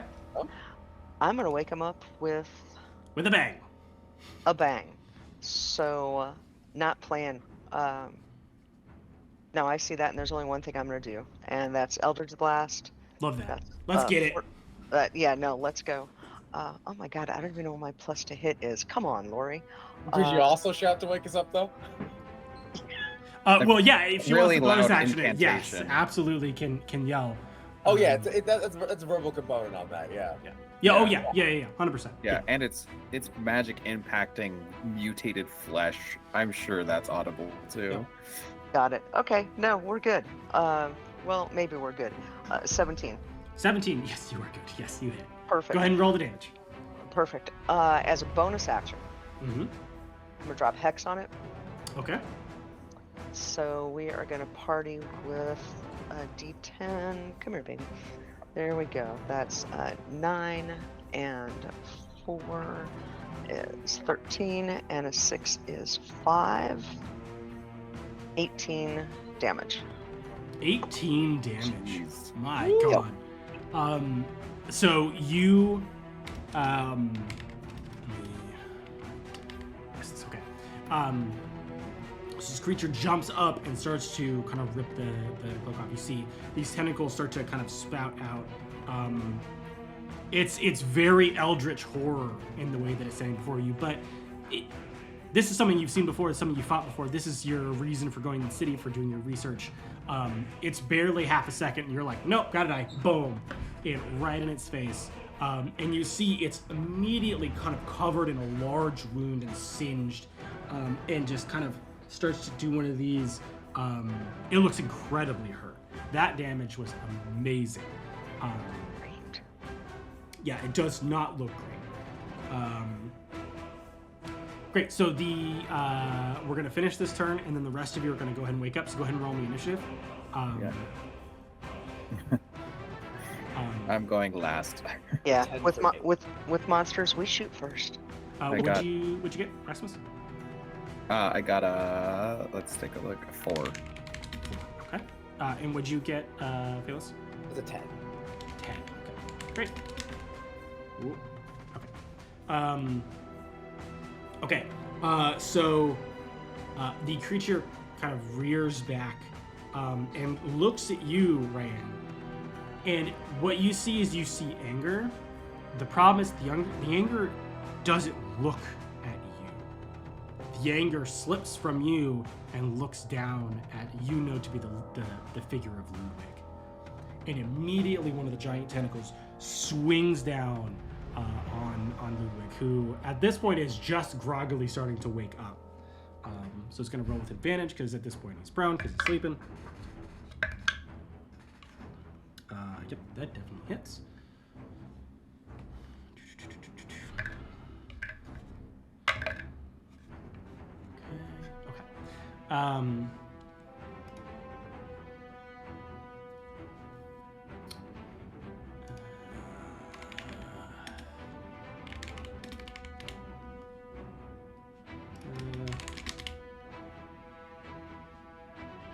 Okay. Okay, great. So you see this tentacle comes down in just raw anger down onto Ludwig, who immediately just yelps in pain. Who was already damaged, right? He's already very wounded. And you see, as the tentacle hits him, the light kind of dips out of his eyes for a second and then immediately comes back. He is right there. He is hanging on by a thread to his consciousness.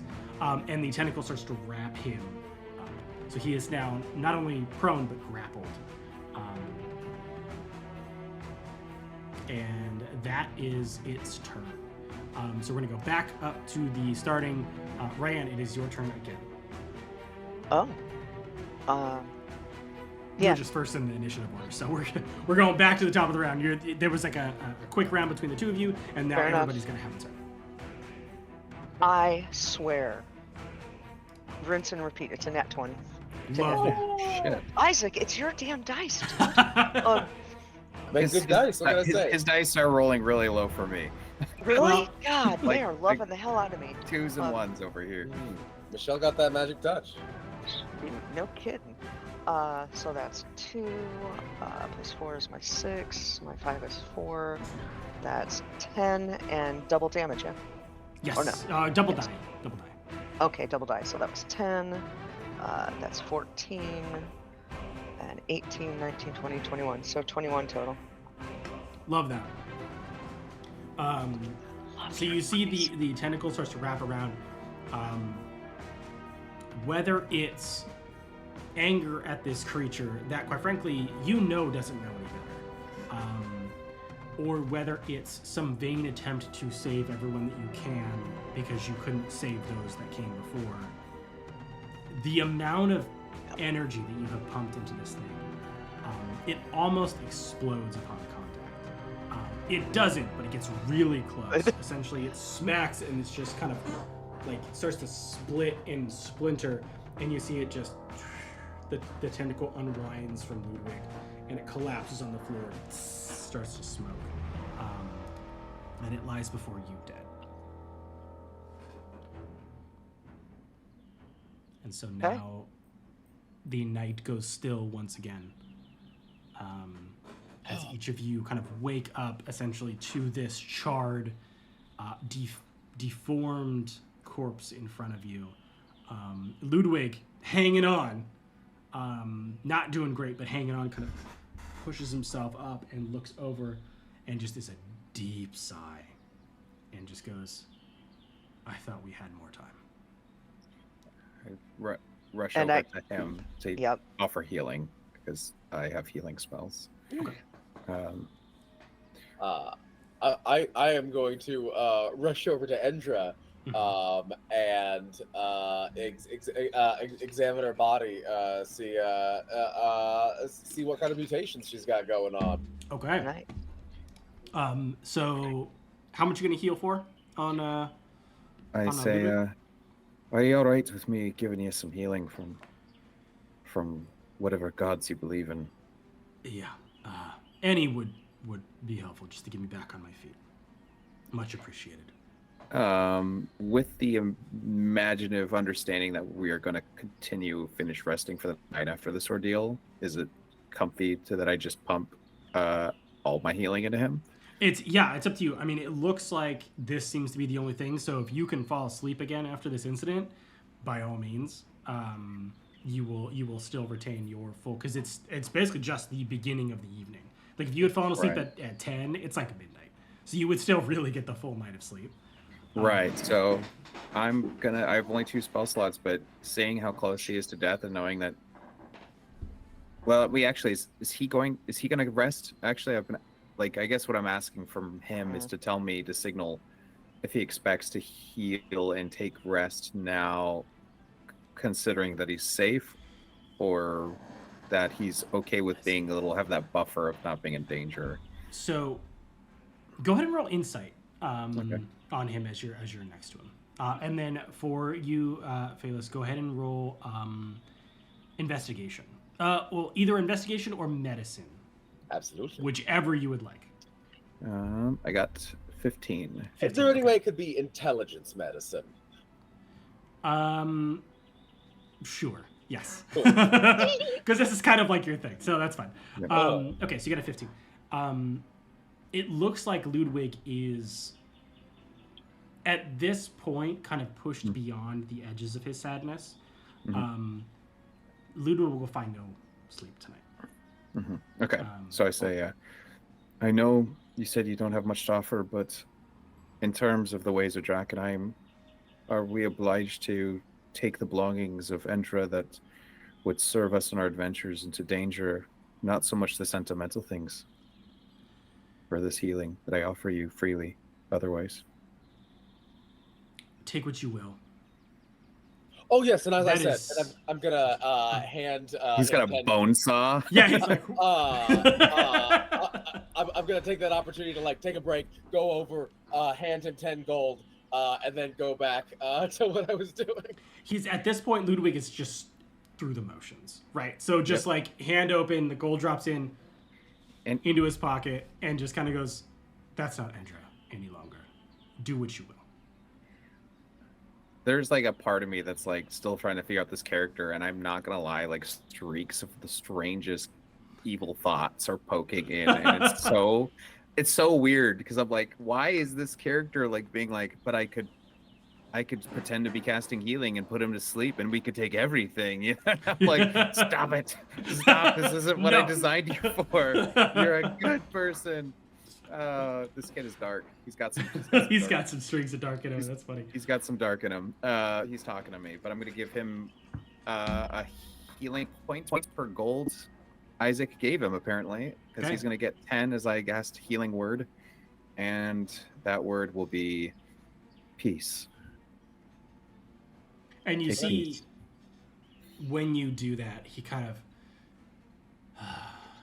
But there is a calm that settles, but it doesn't seem like it is a peaceful calm. It seems as though it's a resigned calm.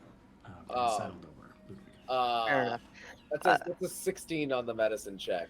Love that. Okay, so what do you hope to gain from this? I can tell you the variation of this particular drug if you would like.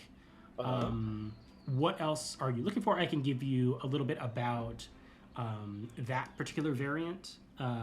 You succeeded the check, so I'm curious of what you're looking for. So I'm not so much looking for like strengths or weaknesses. Like what I want to look at is kind of just the interface of like where mutated flesh meets like untouched. I want to kind of see I want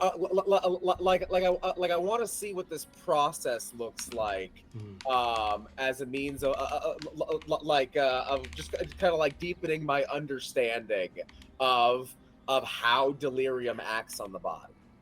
Okay. I don't necessarily need any kind of mechanically impactful information. Gotcha. Okay. But yeah, like I'm taking samples of the mutated flesh, and just for my own research, right? You know, because like the samples I've gotten to work with were all preserved, and having fresh ones could be handy. Gotcha. Okay. So,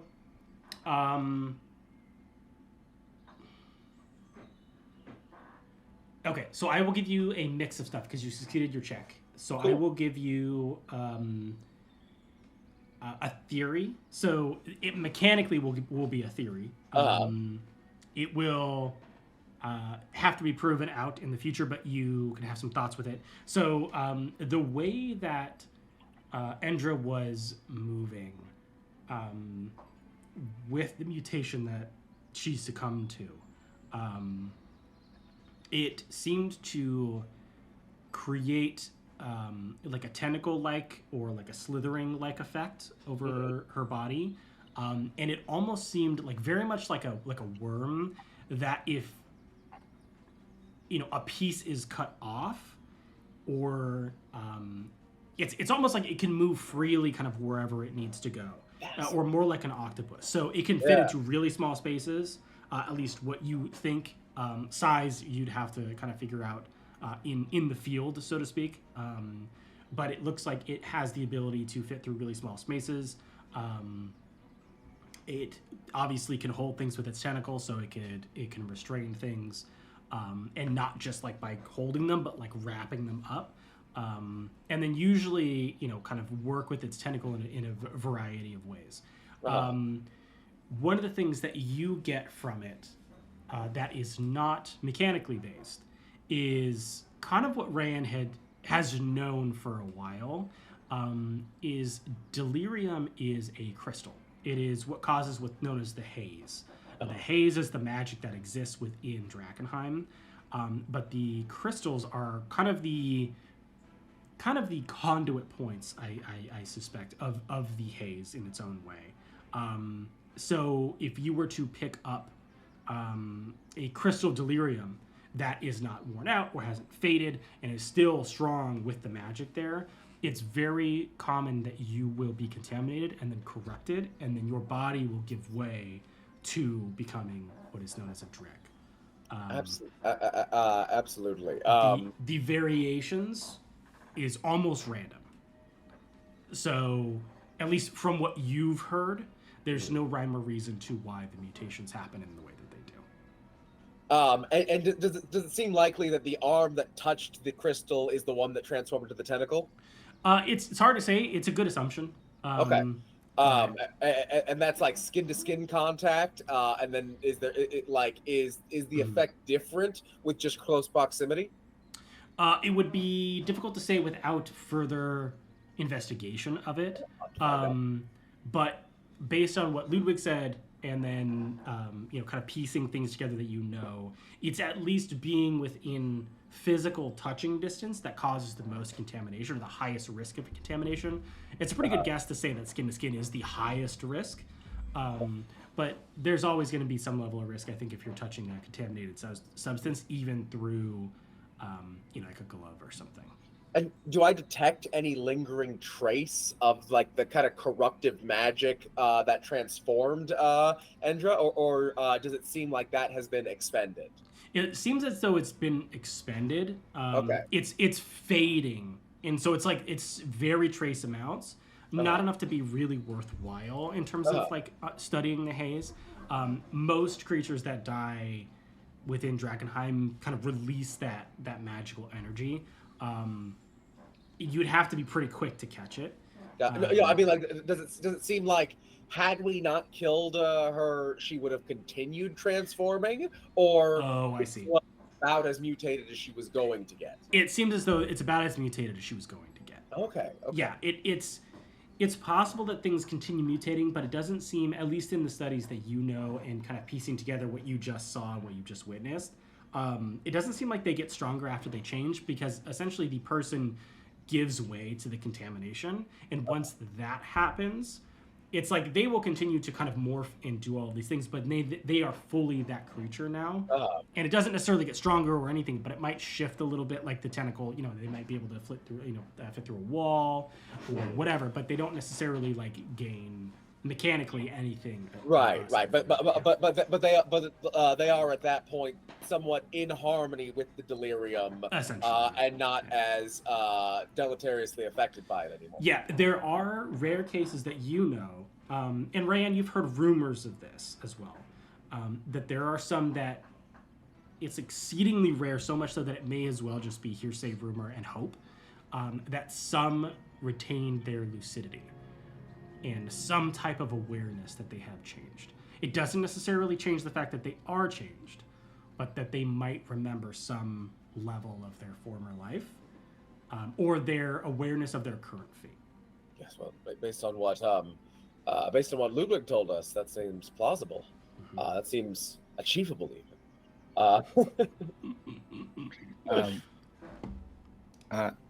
I'd like to, while this is also happening, kind of move over to the deceased for two reasons. One is to now having kind of pacified Ludwig's sense of impending physical harm, despite the psychological one still existing. I'm going to start very graciously searching the bodies for, things that seem sentimental to give to Ludwig and things that will help us. And then secondarily, there's like a second part that's, because I have the poisoner's kit proficiency, I will always be looking at anything we kill, especially delirium-based things, from a perspective of if they have venoms, to harvest any part of contact, ingestion, or kind of weapon-coated venoms that I can harvest. And the DC is 10 plus half the creature's CR. Okay. Yeah, you can go ahead and roll that if you would like. That's for your poisons, right? That's the If for the poisons. Otherwise, even if there's no point of rolling for if it's not like, if it doesn't have any poison damage and venom sacs and things like that, then I would just do investigation on the body. Otherwise. Gotcha. Okay. Yeah, go ahead and roll for that, just to check. Oh, nice. That's a good roll. I'll take that. Let's see. It is a 22. 22. Okay, great. You don't find any poison or poisoning on this particular variation. Sure. It's entirely possible that they do exist. Variations of dregs are they're all over the place, right? So it's possible that you would be able to find it on something else, given the chance. But you don't actually find anything really valuable left on Endra's corpse, or the remains of her corpse. You find a very small kind of chain, like silver chainlet that had broken after her transformation and fallen on the ground.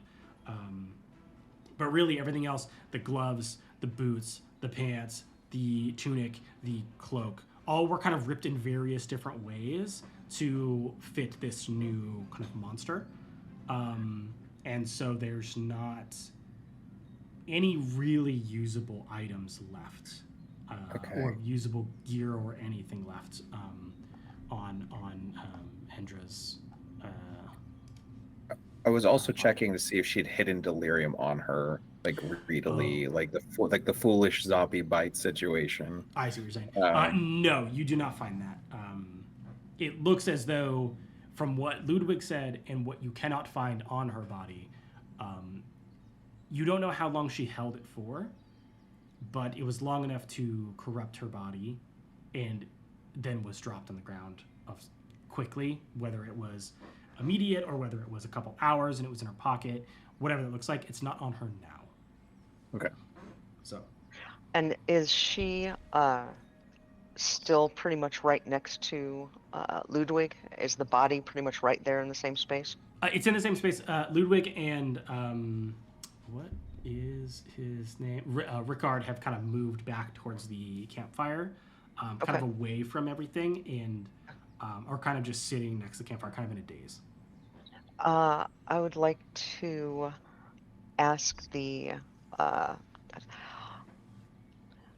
is there a way, positioning, we take the body, the monster body, and maybe move it kind of behind a cart, or just so that they don't have to continue seeing this body? Yeah, if you want to. Yeah, absolutely. Okay, great. Phaelus, why don't we move this out of their sight and take it over here to the other side of the carriage? Will you help me? Oh, excellent idea. I don't care if we drag it. You think it's okay without Arian? I'm sure they can take care of this. Yeah, we'll just move Let's it over. let's move it over for now. I don't want to be indelicate, but Of course. I we no, I think traveling a lot. I don't feel like digging.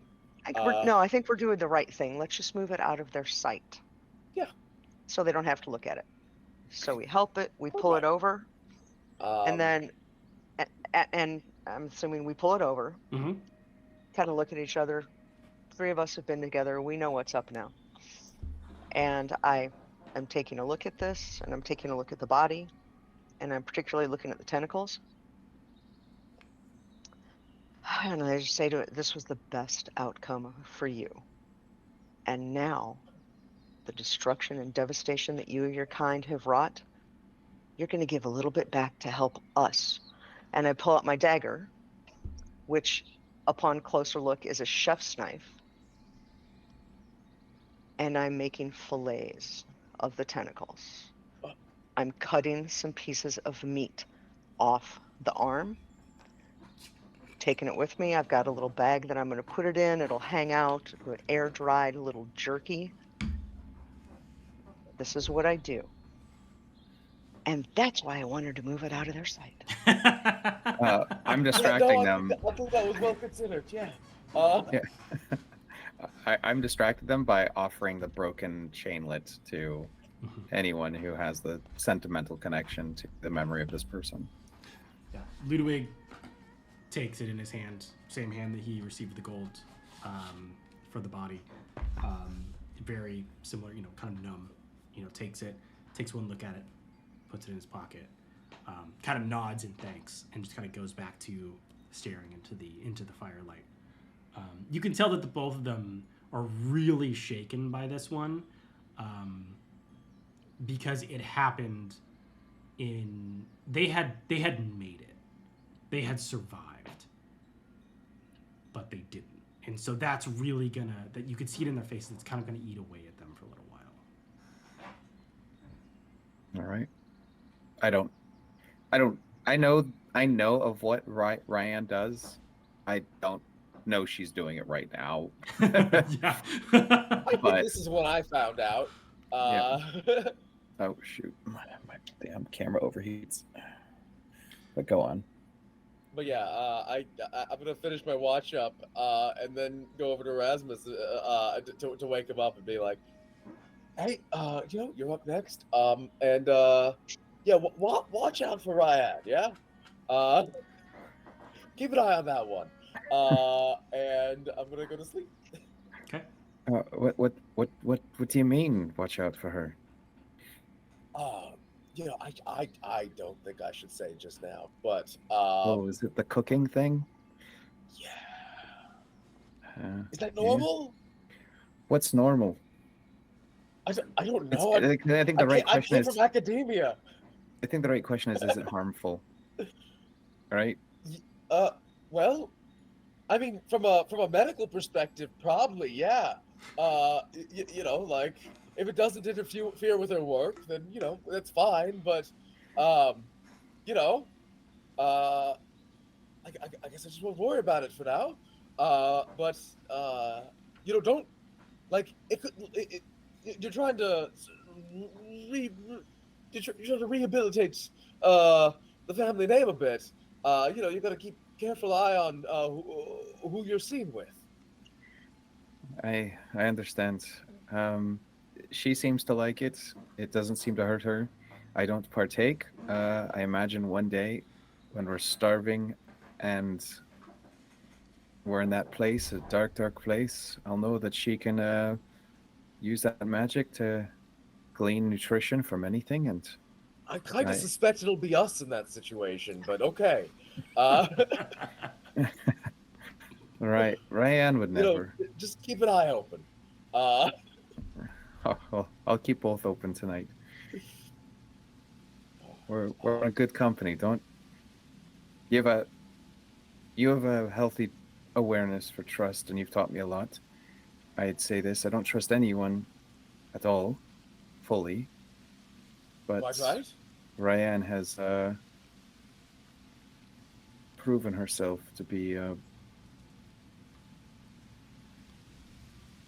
an asset, as you would probably say. Yes, yes, absolutely. And having frightening associates is a valuable thing as well. But just be careful. Thank you, Felice. Well, I'm gonna get back to sleep. This has been a long night for me. Good night. If you scream, do you want me to wake you up or not? But if I scream in my sleep, If not after tonight, I don't I know. don't I know just when. take notes, I guess. Like, Sure, I'll take notes. yeah, just yeah. Don't wake me up right away. Just yeah, I don't know. Take a look, see what's up. All right. Good night. Good night. Awesome. And yeah. So, as each of you find what rest you can, as do the compatriots of Edra, Dark and Urge. Marlowe, having been woken up with the chaos, is kind of takes one look around and goes, okay, and heads back to sleep himself.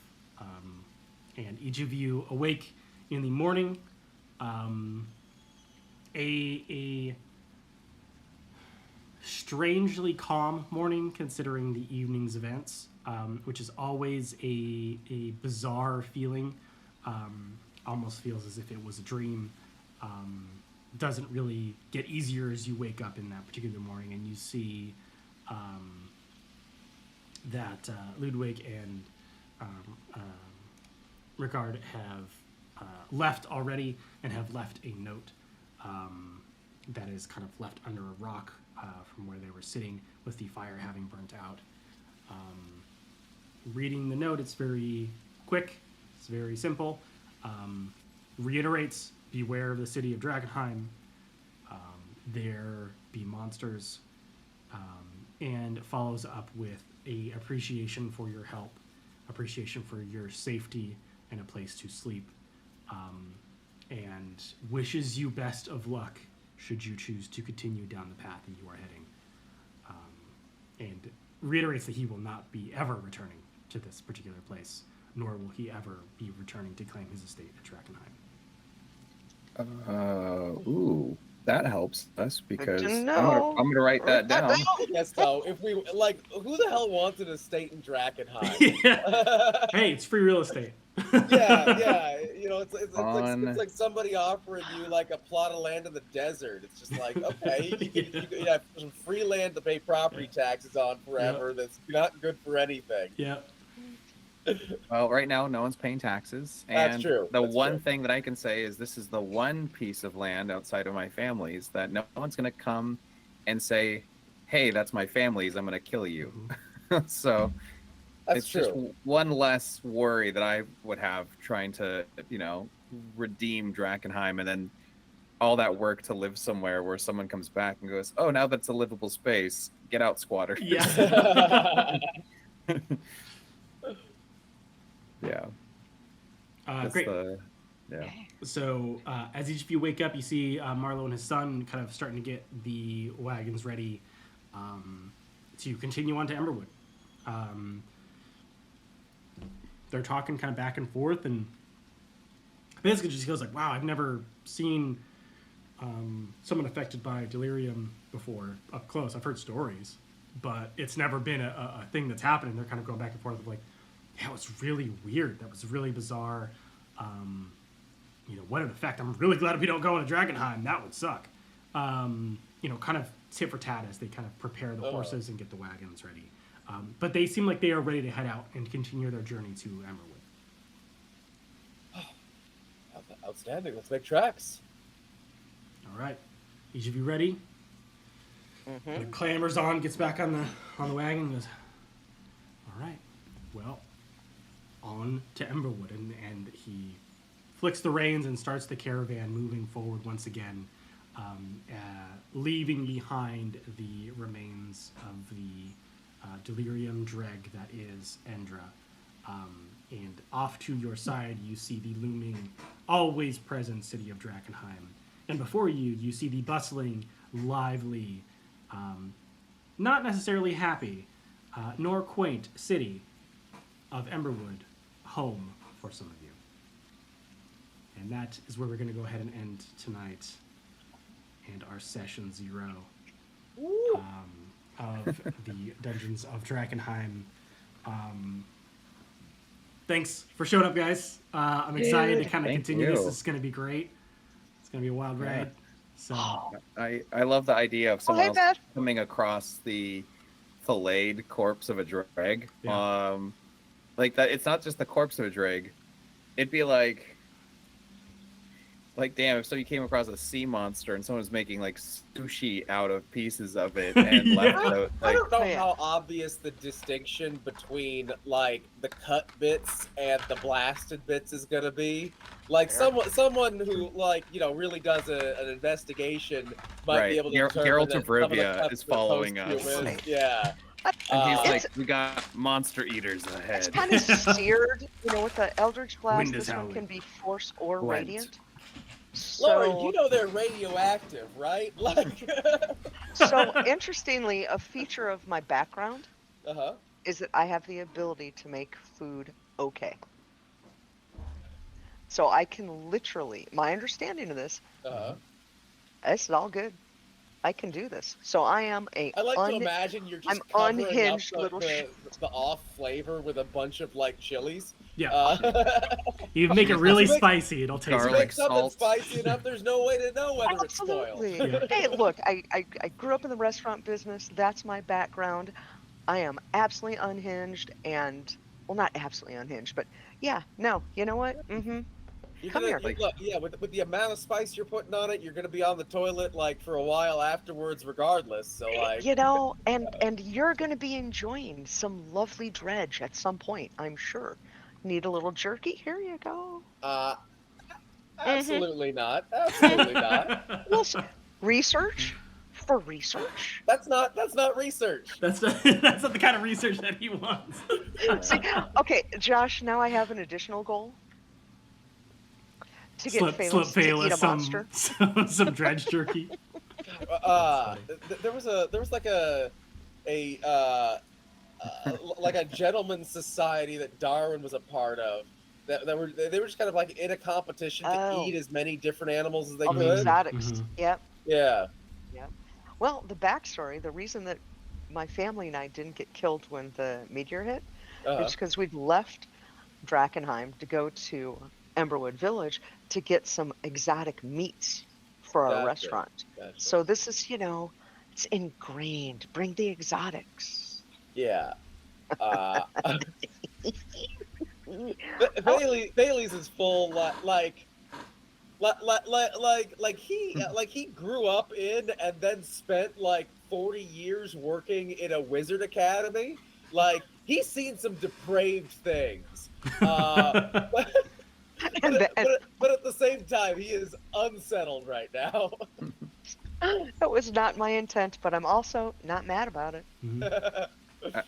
I like to think this is just like Erasmus having more like I love the varying degrees of trust, but still not 100% trust. Like I will trust Laurie's character not to eat us, but I 100%. still won't trust her cooking from corpses. That's fair. Like just like as a person who's seen so many and has tried to like stop people from becoming them, it's just like I don't know if I'll ever be that hungry, because that'd be like him looking at like Olive like a snack, That's and he's fair. like, no, Yeah.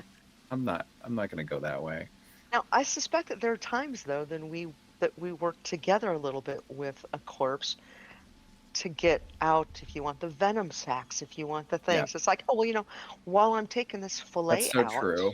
did you But want I'll this? get 'Cause I I'll can get just the get venom this in. sack out Mhm. so that you don't poison the meat. Absolutely. food, We're, yeah. we're field stripping together. It's good. Yep. It's good.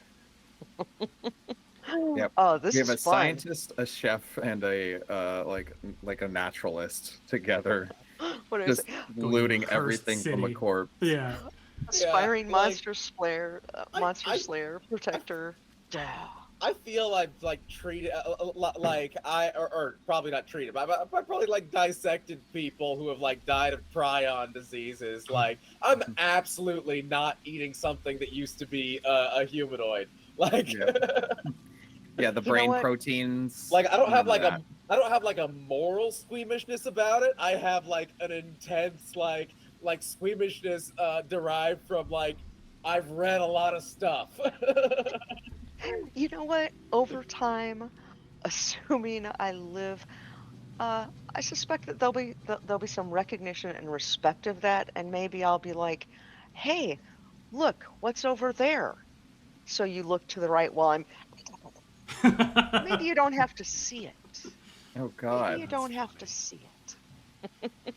Just trying to be respectful, man. Trying to be respectful. Yeah, I imagine I'll get used to it at some point, but also like I'm gonna have a contingency for plan for like, okay, what if I need to kill Laurie's character? That's fair. It's like That's Batman. fair. I get it. Like, I get it. if you I did like hang around someone who was Hannibal Lecter, you would, of course, have a contingency plan. Yeah, especially like like the like it also just sets the conditions for like if we're trapped somewhere without food, the amount of time it's gonna like I'm gonna be It 100% halves the time. positive that you're getting ready to kill me, and I'm Jerky. going to be I've trying got to race jerky. you to it. Nice.